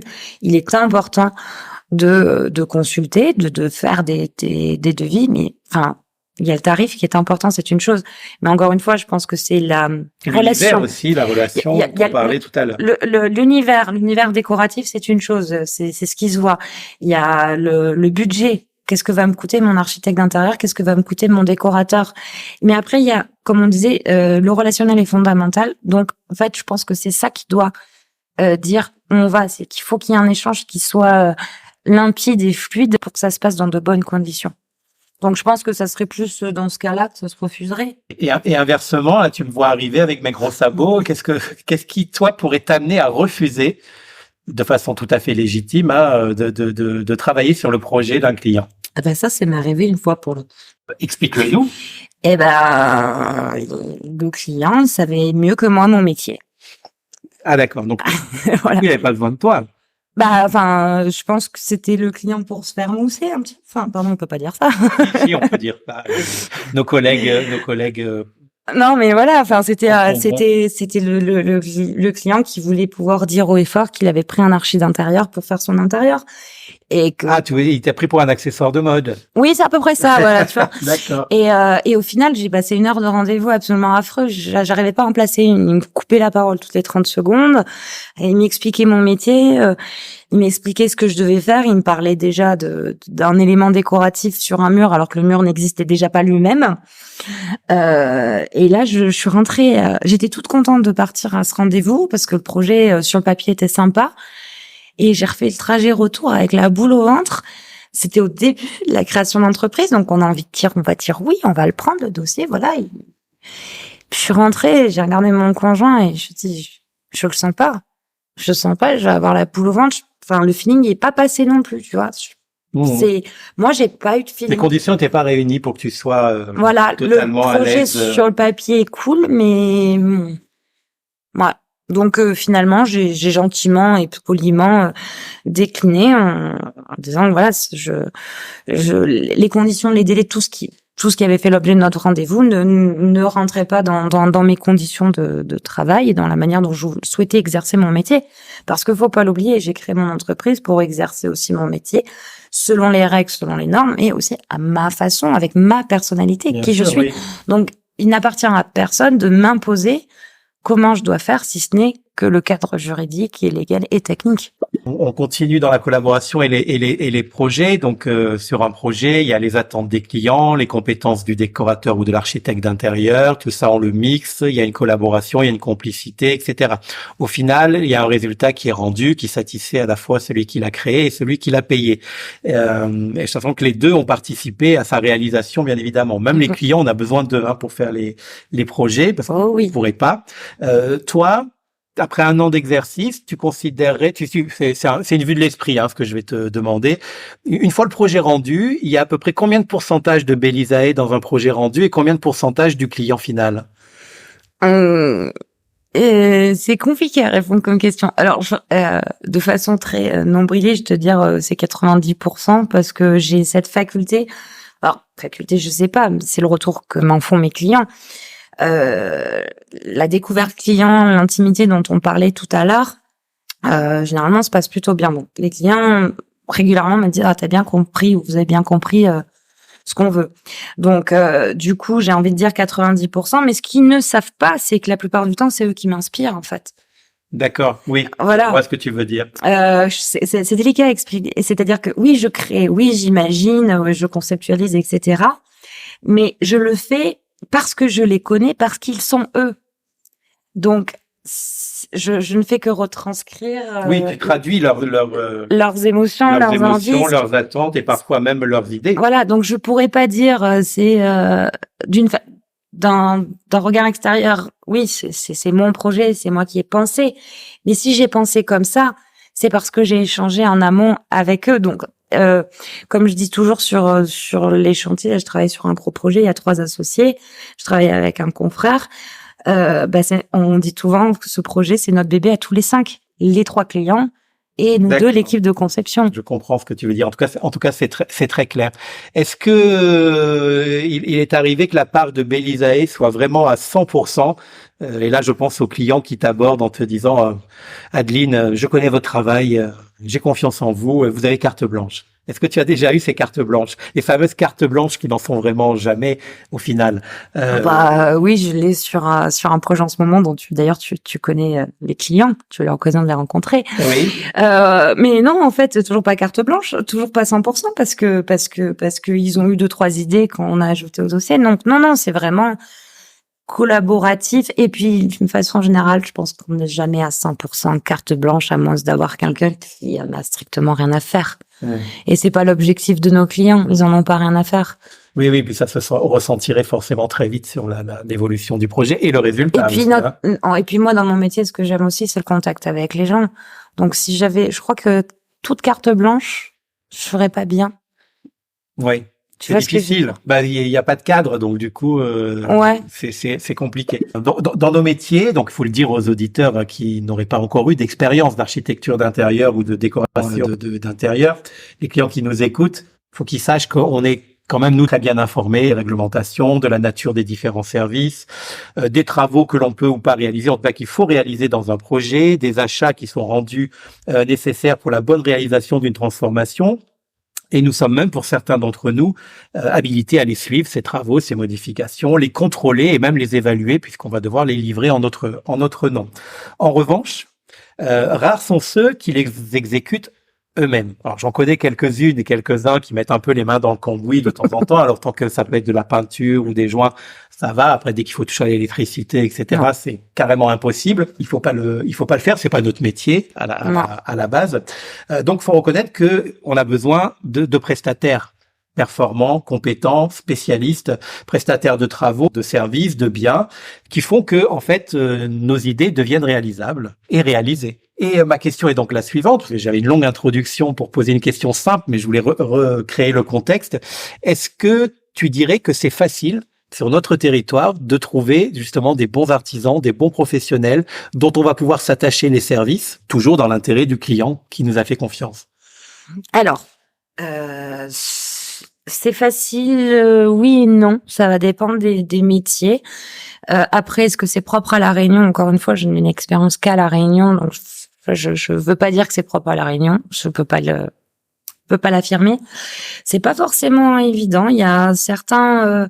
Alors, j'avais gardé mon portefeuille d'artisan de l'époque où j'étais en agence immobilière. Donc ça, c'est des gens avec qui j'ai travaillé longtemps, sereinement, et donc aujourd'hui, ils font toujours partie de mon cahier. Les projets étant uniques, il a fallu quand même que j'aille démarcher de nouvelles entreprises. Ça s'est plutôt bien passé, mais là, j'arrive à un stade où j'en aurais besoin de d'autres. Et alors, c'est pas de réponse, on m'appelle, on demande voilà, j'ai un projet, nanana, je vous envoie les infos par mail, est-ce que vous êtes en mesure de faire un devis? Oui, il y a pas de souci. 15 jours plus tard, toujours pas de nouvelles. Moi, ça me donne pas envie de travailler avec ces entreprises-là, hein, parce que s'ils ont pas envie, moi, je préfère qu'une entreprise me dise, écoutez, le carnet de commande, il est plein, je ne suis pas disponible, n'hésitez pas à revenir vers moi la prochaine fois, plutôt que de me dire, oui, envoyez-moi les infos et je vous réponds par mail, parce qu'un mail avec les détails techniques, ça prend du temps. Donc, parfois, c'est facile, parfois, c'est pas évident. Et après, en général, quand on a trouvé un bon artisan, on se le met de côté, on garde bien précieusement ses coordonnées et on le fait travailler autant de fois qu'on peut. Exactement. Sauf que quand on a plusieurs chantiers en même temps, on peut pas l'avoir sur tous nos chantiers. Donc, il nous en faut d'autres. Et puis après, on jongle. Oui. Et ça, c'est encore sous réserve que les clients partent avec les artisans qu'on aurait potentiellement recommandés. Parce que voilà, moi je n'impose pas un artisan à un client. Je lui propose, il dispose. D'accord. Voilà. Parce que c'est lui qui contracte en direct avec le corps de métier. Ok. Donc du coup, tu as ton carnet d'adresses, tu as les professionnels avec qui tu as l'habitude de travailler, et puis quand on a besoin d'autres, tu chasses aussi. Du coup, tu repars à la quête de partenaires, de collaborateurs pour pouvoir répondre à la demande. Alors, Adeline, tu nous as déjà bien expliqué comment les projets arrivaient à toi, hein, donc soit en direct avec les clients, soit le bouche à oreille. Est-ce qu'il vous arrive de vous transmettre des projets des clients entre professionnels de l'architecture d'intérieur? Pour X raisons, tu vas nous expliquer si oui ou non. Alors oui, totalement dans le sens où effectivement on n'est pas nombreux, on le disait tout à l'heure sur l'île, donc un projet ça se réfléchit, ça s'étudie, c'est pas du jour au lendemain, ça se fait plusieurs mois à l'avance. Comme toujours, il y a ce qu'on pourrait appeler des retardataires, des gens qui s'y prennent la veille pour le lendemain, comme dans toute profession de toute façon. Donc oui, il est arrivé d'avoir certains des confrères ou consoeurs qui m'ont dit je viens d'avoir une demande mais je ne peux pas l'honorer d'un point de vue temps. Est-ce que tu aurais un créneau? Oui, non. Auquel cas, on renvoie et on recommande. De la même manière, ça peut être un manque de compétences. Je le disais tout à l'heure sur un projet où je sais pas si je disais tout à l'heure d'ailleurs. Peu importe, tu le dis maintenant. Mais voilà, je sais qu'il y a eu un projet où le projet a grandi un petit peu et que il y a eu des notions beaucoup plus structurelles. Donc, je suis allée faire appel à un confrère qui était plus compétent sur la question que moi et on a travaillé ensemble sur ce projet. Donc de la même manière, j'ai eu un jour, il faut pas avoir peur de dire ce genre de choses. J'ai eu une panne d'inspiration sur un truc, j'étais bloquée, j'étais le syndrome de la page blanche. Et puis j'ai appelé une consoeur et je lui dis je suis bloquée là, je fais comment? Elle me dit envoie-moi ton dossier, jette un œil. Un regard nouveau, un esprit d'équipe comme on peut l'avoir dans une société. En fait, elle, avec son regard nouveau, en 30 minutes, elle avait débloqué en switchant juste un petit truc. Et donc, il y a du travail.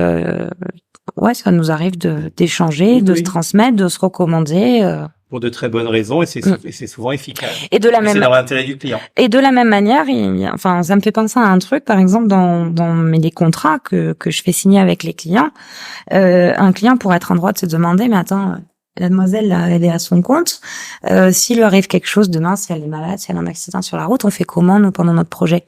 Moi sur mes contrats, il y a un confrère qui est mentionné dont le client a ses coordonnées, au cas où il m'arriverait dans la vie quelque chose et que je ne serais pas en mesure. Donc, cette personne a toutes les directives pour chacun de mes projets. On a un cloud où il y a toutes les données, où elle peut accéder s'il m'arrivait quelque chose, de sorte à que le client soit pas laissé tout seul dans la nature, parce que je suis toute seule dans mon entreprise. Donc voilà. Donc oui, c'est important qu'on soit bien entouré entre nous. Tu me connais un petit peu aussi, tu sais sans doute que j'apporte une grande importance à la valorisation et du concours des prestataires, hein, que ça soit dans la phase d'études créative, conception, réalisation, etc.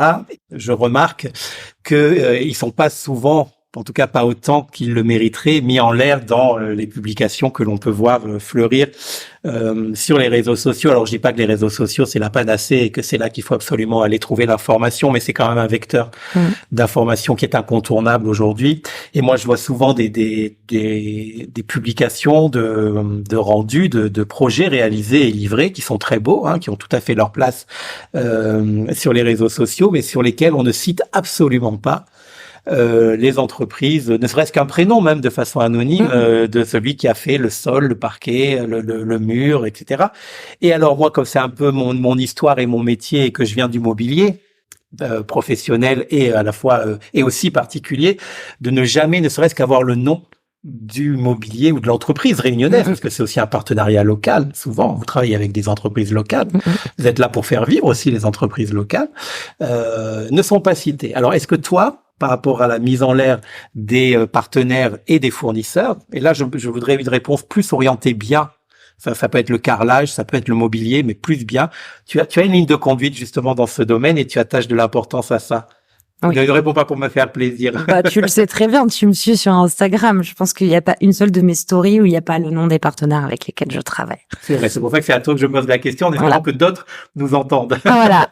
Non, il n'y en a pas une seule. En fait, c'est essentiel. Ok, je suis dans le projet, je crée le projet, mais moi je l'imagine. C'est pas moi qui le réalise. C'est toutes ces petites mains, tous ces petits sourires qui se lèvent à 6 heures du matin, qui se lèvent à 4 heures du matin pour être à 6 heures du matin sur les chantiers. C'est eux les artistes. C'est eux qui vont faire que tout va être aux petits oignons, que tout va être bien. Donc, il ne me viendrait pas à l'idée de ne pas les citer, de ne pas leur faire honneur. C'est aussi, on rentre un petit peu dans le cadre de la propriété intellectuelle aussi. Enfin, c'est comme ne pas citer un photographe. Enfin, moi, j'ai une photographe, alors avec qui je commence à collaborer. Pour l'instant, j'ai pas, comme je disais, j'ai sur des longs chantiers, donc il n'y a pas encore de jolies photos dites instagrammables qui sont réellement sorties. Mais c'est important de citer tout ce travail qu'il y a eu. Moi, les meubles que je dessine ou quoi que ce soit, je dessine la base. Toute la partie technique, on la travaille ensemble avec le menuisier. Récemment, on a vu un projet où on a dessiné des moulures avec une entreprise. Moi, j'ai donné les grandes lignes directrices de ce que je voulais comme profil, mais c'est l'entreprise où on a travaillé réellement le profil pour l'adapter aux besoins du client. Donc, moi, on va dire, je conçois les grandes lignes et j'affine avec les artisans dont c'est le métier.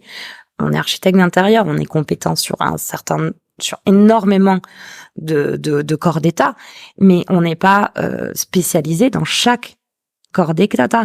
Donc j'ai toujours besoin quotidiennement d'échanger avec mes artisans, avec mes fournisseurs, et ça me paraît juste impensable de pas les mentionner sur les réseaux sociaux. Ouais, c'est un travail d'équipe. C'est cool parce qu'on peut, enfin, évidemment, tous ne se valent pas, mais on peut quand même reconnaître que globalement, on a quand même affaire à des fournisseurs d'une grande compétence et d'une grande connaissance sur le territoire. Que ça soit du luminaire en passant par le carrelage ou même le mobilier, on a souvent affaire en face de nous à des gens qui touchent leur bille, quoi, hein, qui connaissent leur domaine et qui souvent nous aident et nous font gagner à nous aussi du temps. Mais qui font gagner du temps et qui, mine de rien, font aussi gagner de l'argent aux clients. Hein. Exactement.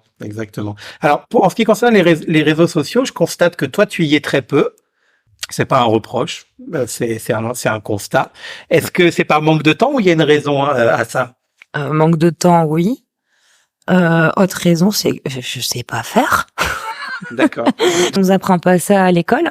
Et puis moi, je suis pas née avec les réseaux sociaux, hein. Donc je suis pas née avec un téléphone greffé dans la main. J'ai passé, je crois que j'avais un compte Instagram depuis 3-4 ans. Je me suis enfin mise grâce à Eclipse Décoration, à qui je fais un petit clin d'œil. Oui, on l'embrasse. On l'embrasse, mais voilà, c'est Maëva qui a arrêté de me dire Madeleine, il faut te mettre sur les réseaux sociaux. Oui, je veux m'y mettre. Non, j'essaye tant bien que mal, mais en fait, j'ai pas le réflexe de sortir le téléphone ou la tablette pour prendre. Alors j'essaye, j'ai fait des oublis. Après, je suis pas photographe, je suis pas cadrée, je peux faire des jolies photos, je vais faire plein d'autres choses, mais ça, je suis pas très douée. Oui, mais ça viendra. Pour voir tes projets, il faut être invité par tes clients. Ouais. À déjeuner ou voilà, c'est ça.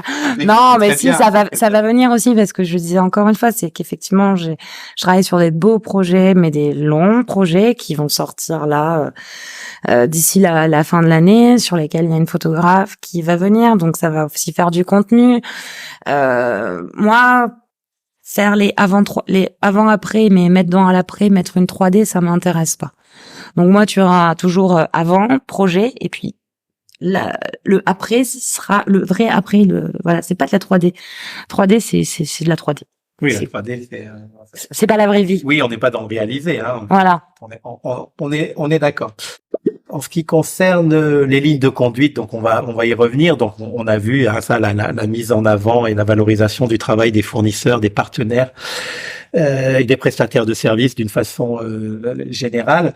Est-ce que Belisae et du coup toi, Adeline, tu as d'autres principes éthiques forts rapidement dans ta démarche professionnelle? Principe éthique, non mais moi ça va être pro jusqu'au bout. Je suis accro aux détails, carré. Je suis franche. Je vais laisser,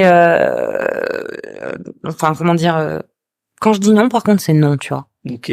Et si c'est non, et par contre tout sera toujours justifié. Il y a non, je suis claire, j'essaie d'être honnête. On comprend en t'écoutant quelle est ta ligne directrice et ta ligne de conduite, mais je voulais savoir s'il y avait des choses, parce que ça devient presque un argument maintenant pour et c'est très bien d'ailleurs, c'est mieux que quand ça ne l'était pas, mais donc une démarche éthique, la défense de l'environnement, les projets éco-durables, des choses qui sont super tant qu'ils sont pas des arguments de vente, mais voilà. Ils peuvent être sujets à controverse si c'est juste une notion qu'on insère comme ça pour décrocher des marchés. Durable, pour moi, durable, c'est l'essence même de notre métier. On n'est pas là pour faire des décorations jetables. Donc, on est là pour faire que ce soit les travaux ou les décorations, il faut que ça tienne dans le temps, que ce soit qu'une peinture soit adaptée à la vie de famille, si on a des enfants en bas âge ou pas. Donc c'est de facto durable en fait. Oui. Donc j'en fais pas une ligne marketing, non. C'est plus une philosophie complètement et un acte de tous les instants. Alors justement, puisqu'on en est alors je voudrais utiliser un mot qui est pas péjoratif, mais il y en a aucun. Cette tendance, j'allais dire mode. Cette tendance, je voulais te demander ton avis sur un phénomène d'orientation croissant dans les offres de services de transformation et de décoration intérieure que l'on voit fleurir, notamment en métropole, mais ça arrive aussi de plus en plus chez nous. Alors, on connaissait le Feng Shui, et maintenant, on parle de plus en plus de décoration holistique, de banya, de psychodécoration. Est-ce que ça te parle à toi, Adeline, ces tendances de décothérapie? Et est-ce que tu peux nous en dire un mot? Je crois que t'es en train de rigoler de la tête que je suis en train de faire. Oui, bien entendu que ça me parle. Ça fait la une de tous les magazines. D'accord. Okay. Donc, je ne t'apprends rien. Tu connais. Oui, je connais. Mais en fait, holistique, décoration holistique, déjà, ça veut dire quoi? Décoration holistique, c'est l'objectif est de favoriser le bien-être au quotidien dans son espace de vie. Ça sert à quoi un architecte? Oui, qu'est-ce que j'allais dire? C'est un petit peu ce qu'on fait. En fait, c'est l'essence même de notre métier. Donc, si tu veux, moi, je rigole à chaque fois que je vois un magazine, la nouvelle tendance de l'année 2023, la décoration holistique. Moi, je me marre en fait.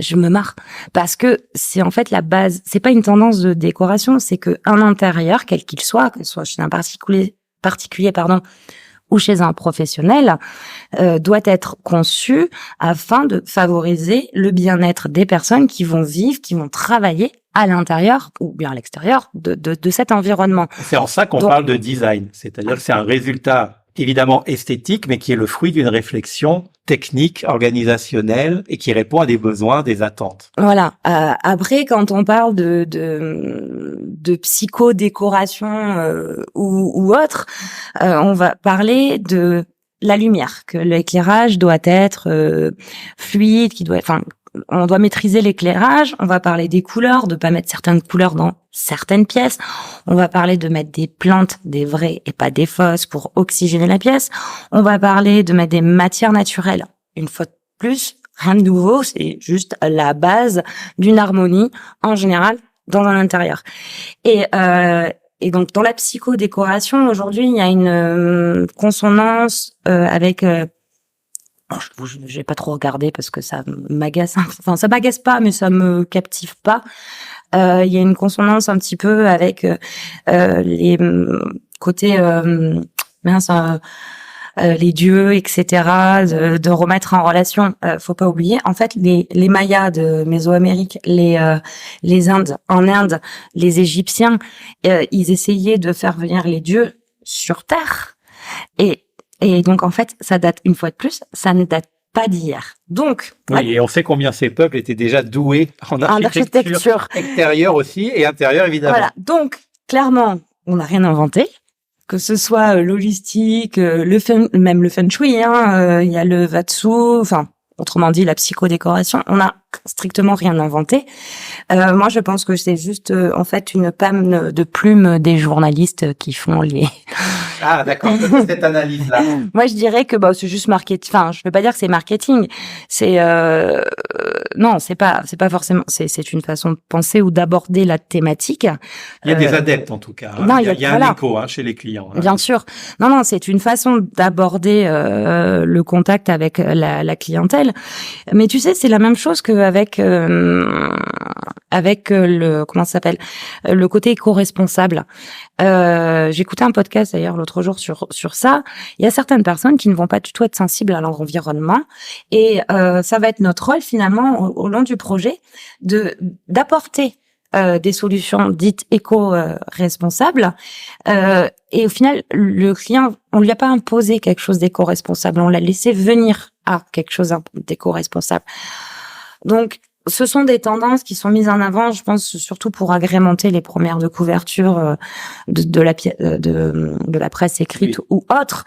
Mais pour moi, ce sont les fondements en fait de l'architecture d'intérieur. C'est bien qu'on en ait parlé parce que ça permet de dire deux choses. Déjà qu'il y a une appétence du public et des clients pour ce type de considération, et c'est très bien. Qu'il y a des professionnels. Non pas qu'ils en sont spécialistes, parce que comme tu viens de le dire, on en est tous des spécialistes du bien-être dans son intérieur, mais qu'on ait des confrères qui aient choisi de s'en faire l'écho et de porter cette voix-là un peu plus haute que les autres dans leur façon de travailler, c'est aussi très bien. C'est qu'on a une consoeur donc à La Réunion qui est très sensible à cette façon d'aborder les projets de ses clients et c'est tout à son honneur. Ça ne veut pas dire que les autres ne le font pas. C'est ça. Ils le font peut-être sans le nommer et elle, pour parler d'elle, c'est Atelier D, je crois. C'est Véro Déco ou Véro Déco, ils sont peut-être plusieurs alors. En tout cas, moi j'avais Atelier D en tête, on l'embrasse aussi, on la salue. Véro Déco, on la salue également, qui ont peut-être choisi de le mettre plus en avant parce que c'est leur sensibilité de professionnel. C'est leur sensibilité et qui a une clientèle qui va choisir son décorateur ou son architecte en fonction de ça, comme on va en choisir un qui va utiliser que des matériaux éco-responsables. Donc le but c'est pas de succomber aux sirènes journalistiques qui sont faites pour alimenter les couvertures de magazines, mais bien de rencontrer des professionnels. Donc à La Réunion, on vous en a cité deux, il y en a certainement d'autres qui elles vont pouvoir vous parler avec sincérité et sérieux de cette façon d'aborder les intérieurs de vos maisons, de vos appartements à La Réunion, puisqu'on est quand même et on enregistre à La Réunion. Alors, on va terminer un petit peu les questions de pratique professionnelle avec un petit exercice que j'ai préparé pour toi, Adeline. Alors, c'est pas un examen, c'est un exercice. Donc, on va partir d'une affirmation que je vais te citer. Et on va partir également du principe, du postulat qu'elle n'est pas vérifiée. On va dire que je l'ai inventée de toutes pièces et qu'elle ne repose sur rien. Et je vais ensuite te demander ton avis. Alors là voici. Dans un projet, là je fais mon propre, je mets mes petites lunettes. Adeline, dans un projet de décoration, 30% du budget du client est dépensé dans la phase d'étude, de création, conception et de suivi, c'est-à-dire la prestation intellectuelle, technique et artistique du designer d'intérieur. 60% seront, quant à eux, dépensés dans la phase de réalisation et de mise en œuvre. Voilà, donc travaux, sous-traitance, etc. Et j'affirme qu'on décore et on équipe, c'est-à-dire achat de mobilier et d'accessoires, avec seulement ce qui reste comme budget, c'est-à-dire environ 10% du budget de départ. Est-ce que c'est réaliste comme vision des choses pour toi, de façon générale? De façon générale, oui. Dans mes projets, non. D'accord. Alors maintenant, tu peux détailler l'un et l'autre. Eh ben parce que moi, j'ai une façon d'aborder mes projets essentiellement, c'est des projets avec conception et suivi de chantier. Il y a, le mobilier fait partie intégrante du projet. Donc, il y a les travaux et il y a l'agencement et la déco. Donc moi, j'essaie toujours de déterminer des enveloppes budgétaires pour chacune de ces 3 catégories. Les outre les honoraires de conception, mais il y a les travaux, l'agencement qui peut intégrer et la déco. Dans l'agencement, il y a lorsqu'on va partir dans du map sur mesure, ça va peut-être enlever des achats de meubles, mais ça va rentrer dans un budget de travaux. Donc j'essaie quand même de budgétiser au démarrage du projet une enveloppe dans son ensemble et de répartir de façon à qu'il y ait un petit peu plus d'équilibre. Parce que sinon, s'il n'y a pas d'équilibre, et dans le cas de figure, dans le postulat que tu as émis, on s'en retrouve qu'il n'y a pas de cerise sur le gâteau. Exactement. Voilà. Donc oui, on va avoir un super lit, on va avoir une super tête de lit, on va avoir une super peinture, mais par contre, on va avoir les draps avec des petits papillons violets. C'est ça. C'est quand il y a un décalage entre ce qui se voit finalement, parce que Voilà. les accessoires, l'équipement, le mobilier, c'est ce qui va se voir. C'est pas forcément ce qui a demandé le plus de travail, mais c'est ce qui va se voir. Et quand il y a un décalage, c'est ce qui peut coûter aussi le plus cher. Exactement. Parce que malheureusement, toute cette partie-là est très peu fabriquée à La Réunion. Oui, là vous êtes obligé de passer par du mobilier d'usine, fabriqué. Après non, tu peux. Dès lors que c'est sur mesure. Non, mais je veux dire par exemple les draps. Ah oui. Ouais, je veux dire, les draps, il y a finalement très peu de couturières ou d'enseignes qui fabriquent ici. Et comme ça serait fabriqué ici, c'est du tissu qui provient d'ailleurs. Donc, c'est tout ce qui est les détails décoratifs à la fin, tout ce qui se voit, c'est finalement ce qui coûte le plus cher. Dans tes projets? Ouais. Non, parce que tu sais pourquoi je te pose la question. Parce que moi, comme je le disais tout à l'heure, je viens du mobilier, beaucoup dans le mobilier d'entreprise et puis plus récemment dans le mobilier pour équiper les lieux de vie des particuliers.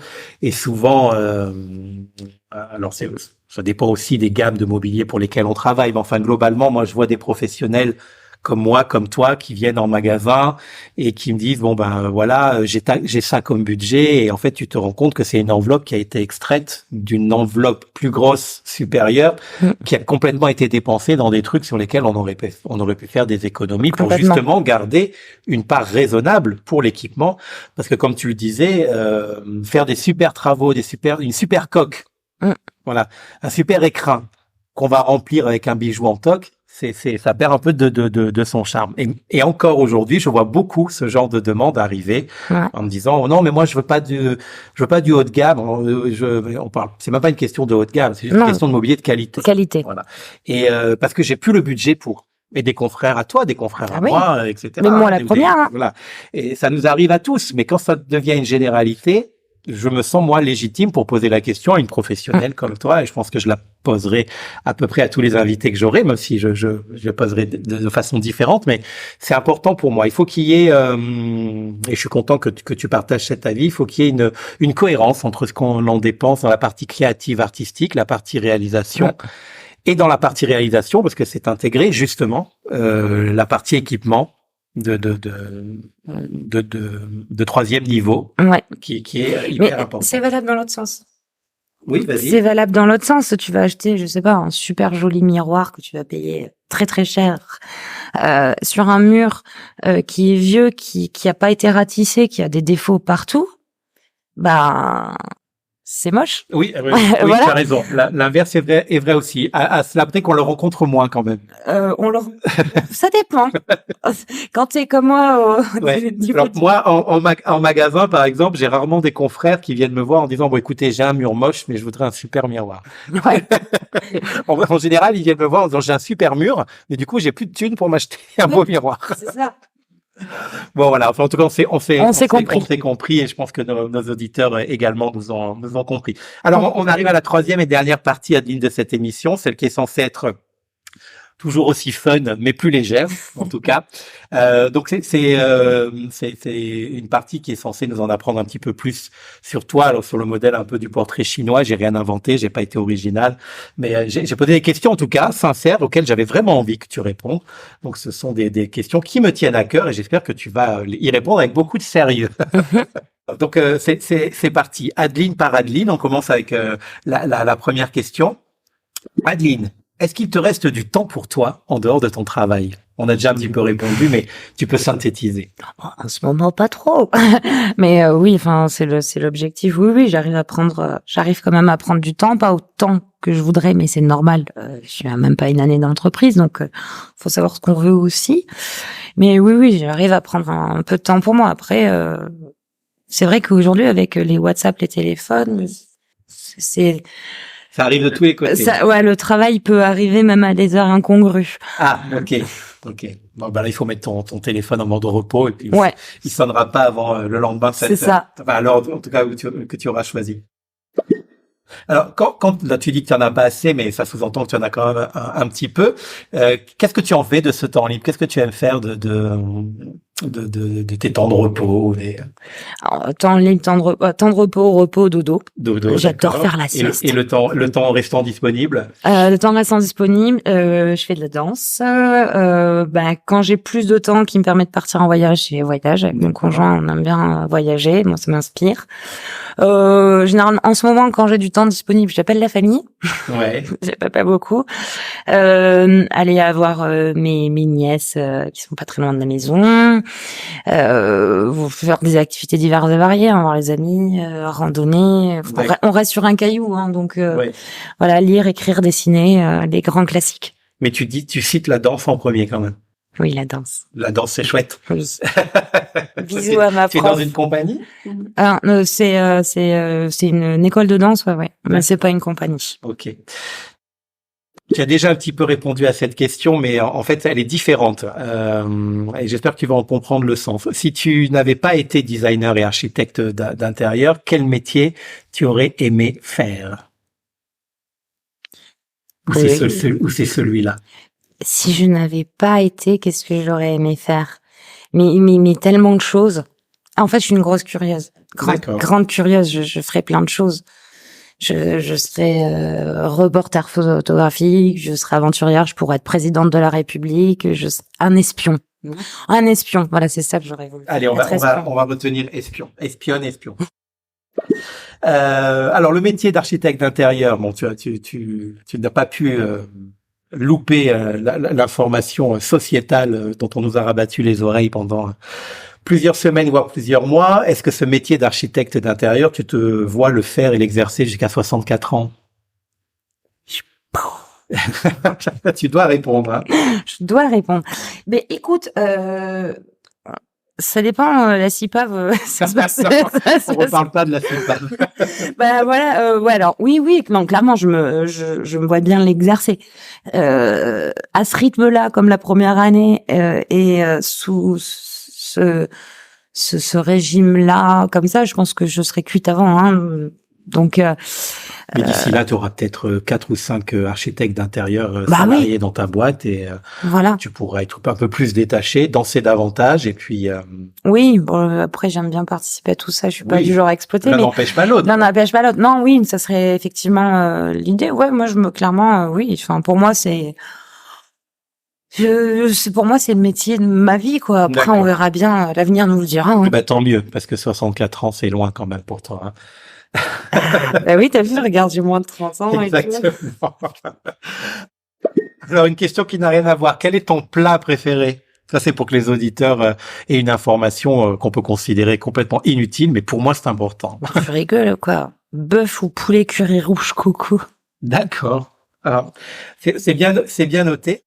Et alors, du coup, quel est ton plat créole préféré? C'est les orites avec grains et piments, s'il vous plaît. D'accord. Ok.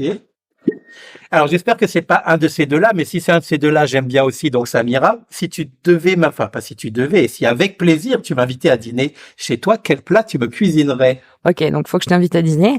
Ouais. Pas de problème Tu avec. remarqueras que j'ai un gros problème avec la bouffe, hein. En dehors de la déco et de l'architecture, moi, c'est la bouffe, hein. Toi, c'est la danse, moi, c'est la bouffe. Mais non, mais alors ça tombe bien parce que tu vois, effectivement, dans mes activités en dehors du boulot, j'ai quand même oublié de citer les deux principales. C'est que j'adore cuisiner et j'adore faire de la pâtisserie. Donc, je suis tout le temps en train de cuisiner et de faire de la pâtisserie. Tu partages la vie d'un cuisinier aussi, non? Et ex-cuisinier, oui. Ex-cuisinier. Mais je suis meilleure que lui. Ah bon, ok. Il va apprécier s'il nous écoute. Ah, mais il le dit tout le temps. D'ailleurs, il a pas touché une casserole depuis 12 ans, donc. Très bien. Non, donc, qu'est-ce que je te ferai à manger? Alors, en ce moment, je suis d'humeur dalle de lentilles ou plat taille. J'expérimente tout le temps des plats venus d'ailleurs. D'accord. Je crois qu'il faut que je fasse des falafels d'ailleurs dans pas longtemps. Okay. Mais on réclamait. Mais dans ton menu, il y aura de la viande? Non, pas forcément. Ça peut être végé. Moi, j'adore la viande. Ah, mais dans ce cas-là, je te fais des super lasagnes maison. Je fais la pâte maison. Parfait. C'est très bien. Alors je viens. J'ai pas encore reçu l'invitation, mais sache que je viendrai. Tu évoquais tout à l'heure les voyages quand tu as du temps libre. Quelle était la destination de ton dernier voyage? Même si ça remonte, essaye de te rappeler. Non, ça remonte pas tant. J'ai maman qui est venue en vacances à Noël et je lui ai fait la surprise. J'ai emmené 4 jours à Maurice. Ah, très bien. Ok. Voilà. Et est-ce que tu as déjà des désirs de destination prochaine, toujours en voyage? Ah oui. J'attends juste d'avoir du temps pour y aller, mais c'est le Vietnam ou le Cambodge et ça, c'est figé depuis 3 ans que je veux repartir. D'accord. Donc c'est déjà la destination est déjà programmée. Oui. Alors, on revient un petit peu dans notre univers, mais ça me permettra d'en savoir un petit peu plus sur toi, nos auditeurs également. Est-ce que tu as un objet de design préféré? Un objet, hein? Ouais. J'ai du mal avec cette question. Un objet qui pourrait faire l'objet d'une capsule, d'ailleurs, justement. Dans ce cas-là, ça serait une chaise. Oui. La stretch designer de Nakashima. Ok, très bien. Je sais bien. pas si tu vois laquelle c'est. Absolument, mais il y a une raison. Ouais, je sais pas, je l'aime bien. Ouais. Pour moi, elle est totalement intemporelle. Bon, elle a été imitée, déclinée, et je sais même pas si elle est confortable. Je sais même pas si elle est confortable parce que je l'ai jamais essayé. J'ai jamais eu l'occasion d'essayer cette chaise, mais je la trouve élégante. Je trouve qu'elle passe dans tous les intérieurs. Pour ceux qui la connaissent et puis ceux qui la connaissent pas pourront aller chercher, mais imagine cette chaise. Moi, je la mettrai en lien dans les notes de l'émission. Imagine cette chaise dans un univers industriel, dans un univers bohème, dans un univers baliné, qu'on voit beaucoup à La Réunion, dans un univers pop art, dans un truc hyper art déco. Oui, c'est vrai qu'elle est trans-style. Et tu sais si elle est disponible à La Réunion? Quelqu'un la distribue ou pas? Je sais pas, mais peut-être, on a le droit de citer? Oui, on peut citer, bien sûr. Peut-être c'est clair. Ouais. Je pense à eux. Écoute, on leur posera la question. On posera la question. et on mettra également cette information dans les notes de l'émission. Est-ce qu'il y a une personne dans le métier du design en général, alors ça peut être là du coup de la construction, de la déco, de l'architecture, mais pas forcément d'ailleurs du métier, ouvrons un peu le contexte, qui t'inspire au quotidien ou régulièrement? Alors, qui m'inspire en tant que créatrice ou qui m'inspire en tant qu'architecte, qui t'inspire tout simplement? En ce moment, je suis 3 personnes qui ont pour moi, c'est des personnes virtuelles, c'est des personnalités. Il y a Frédéric Tabary, qui est un designer que j'aime bien, j'aime beaucoup sa façon de penser. Il y a Mathieu Agel qui est, j'en parlais tout à l'heure, le créateur de la seule franchise d'architectes d'intérieur. Ce sont 2 personnes qui œuvrent au quotidien pour développer le métier d'architecte d'intérieur, pour le faire connaître. Le dernier que tu as cité, il mâche pas ses mots, hein. Il a un regard très acerbe, mais à la fois très juste, hein. Très juste. Sur la profession. En fait, il dit tout haut ce que tout le monde pense tout bas. Exactement, mais c'est sa ligne d'identification. Ouais. Il a raison, il est sur ce créneau-là et il est percutant. Il est très percutant. Tous les 2 sont très percutants. Moi, j'ai eu la chance de les découvrir quelque peu de temps avant de créer l'entreprise et mine de rien, ils m'ont beaucoup aidé. Et après, en tant qu'architecte d'intérieur, il y a une architecte que j'aime bien qui est sur Paris, qui est une agence qui s'appelle Happy Pog. C'est Charlotte Gilles. J'adore la douceur de des intérieurs qu'elle propose. D'accord. Eh ben écoutez, moi je la connais pas. On ira découvrir son univers et je mettrai également les liens dans les notes de l'épisode. Est-ce qu'il y a un projet de décoration d'intérieur, alors qui peut être grandiose ou plus modeste, hein, il peut être d'ailleurs, il ne peut être connu que de toi d'ailleurs, dont tu aurais aimé être l'auteur, ou sinon quel est celui que tu aimerais réaliser avant justement ces fameux 64 ans? Moi, j'aurais aimé travailler avec Antonio Gaudi. Ah, ok. Celui qui a D'accord, fait- effectivement. Il n'y a pas de rêve trop grand, hein. Ah, si j'avais pu faire la Casa Balto ou la Sagrada Familia, carrément, hein. Oui, oui. Je ne sais pas dire si j'aime l'art baroque ou quoi, mais je trouve que c'est juste des merveilles d'architecture. Et non, ce que j'aimerais réaliser, j'aimerais bien arriver à faire un pro bono de façon régulière. D'accord. Donc, Alors un pro bono, un pro bono, tu peux expliquer aux auditeurs ouais. ce que ça signifie. Un pro bono, ce serait un projet solidaire, on va dire, c'est-à-dire donner un petit peu de mon temps, de mon savoir-faire sur des projets pour des personnes qui en ont réellement besoin, qui n'ont pas forcément les moyens. Donc avec des partenariats, soit avec les mairies, les communes ou des ateliers d'insertion. En Voilà. réduisant tes honoraires au strict minimum pour. Oui, ou même comment ça s'appelle en humanitaire. Hein. D'accord. Ok. Donc du vrai pro bono. Mm. Entendu. Mais écoute, on arrive presque à la fin de cette interview. Est-ce qu'il y a une question que tu aurais aimé que je te pose et que j'ai oublié de te poser et à laquelle du coup, tu peux répondre sans que je te la pose? Je sais pas si c'est très clair. Ouais. Peut-être la consommation durable et le phénomène de surconsommation dont la Réunion est clairement victime, j'ai envie de dire. D'accord.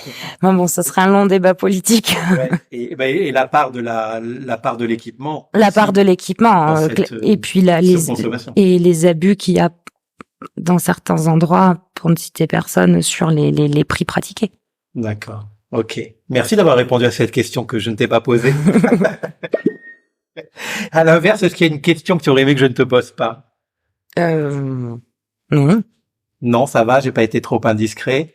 non, ça va. D'accord. Bon, tu sais que je fais mes armes avec toi, hein. Tu es la première invitée, du Rassure, podcast. Donc, faut pas avoir peur de me dire si je te rassure, moi, c'est mon premier podcast tout court. Eh ben, écoute, c'est un baptême pour nous deux.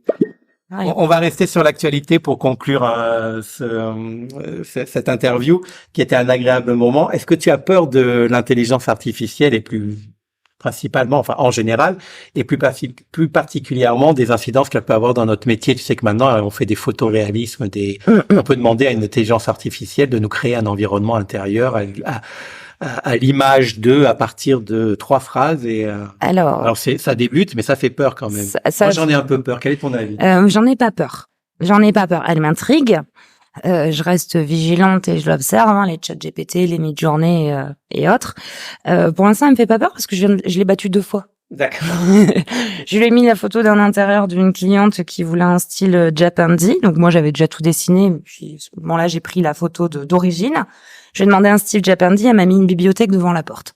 Donc déjà, ça marche pas. Oui, Et c'est puis moins pratique. C'est un concept, mais qui n'est pas très pratique. Et après, je lui ai demandé quelque chose complètement absurde. Là, c'était juste du texte. Il fallait pas partir de la photo. Je lui ai demandé un truc totalement absurde. Elle m'a mis un truc qui n'avait strictement rien à voir. Donc, je l'ai battu 2 fois. Donc, pour l'instant, elle me fait pas peur. D'accord. Voilà. Moi, quand je dis, alors tant mieux, hein. Alors, moi, elle me fait pas peur en tant que telle, parce que c'est comme tous les nouveaux outils qui arrivent sur le marché, c'est l'usage qu'on va en faire qui est inquiétant, pas la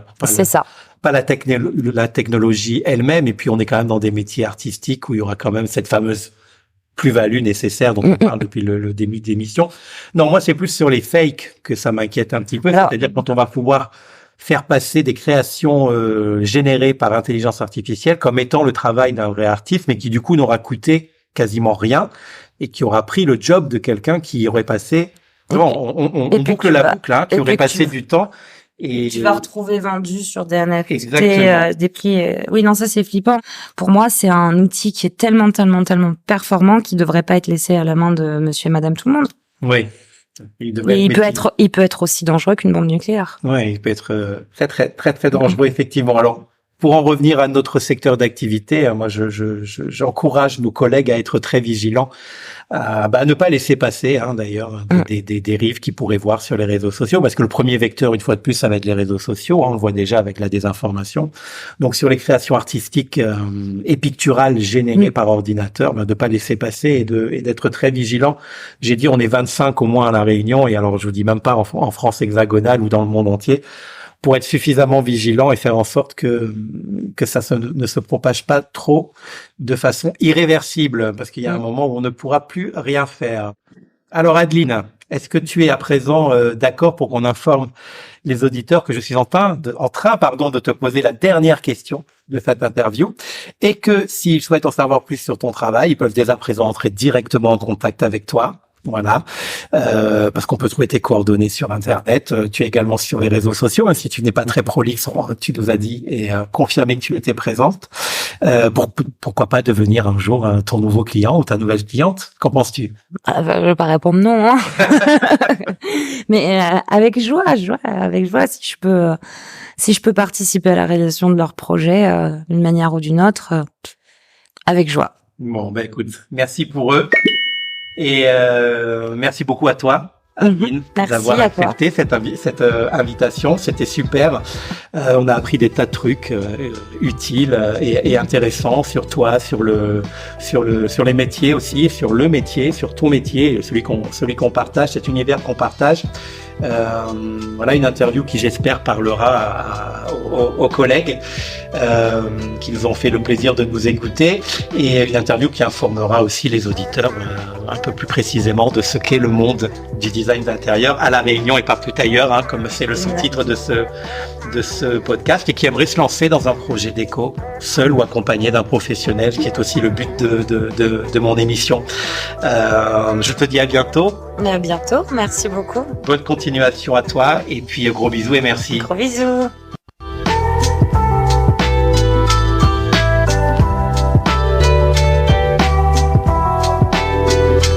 Voilà, Déco Café baisse son rideau pour aujourd'hui et le réouvrira le mois prochain. Merci beaucoup de l'avoir écouté jusqu'à la fin, en espérant que ça vous ait plu. Vous pouvez d'ailleurs compléter l'expérience en prenant connaissance des références utiles dans les notes de l'émission.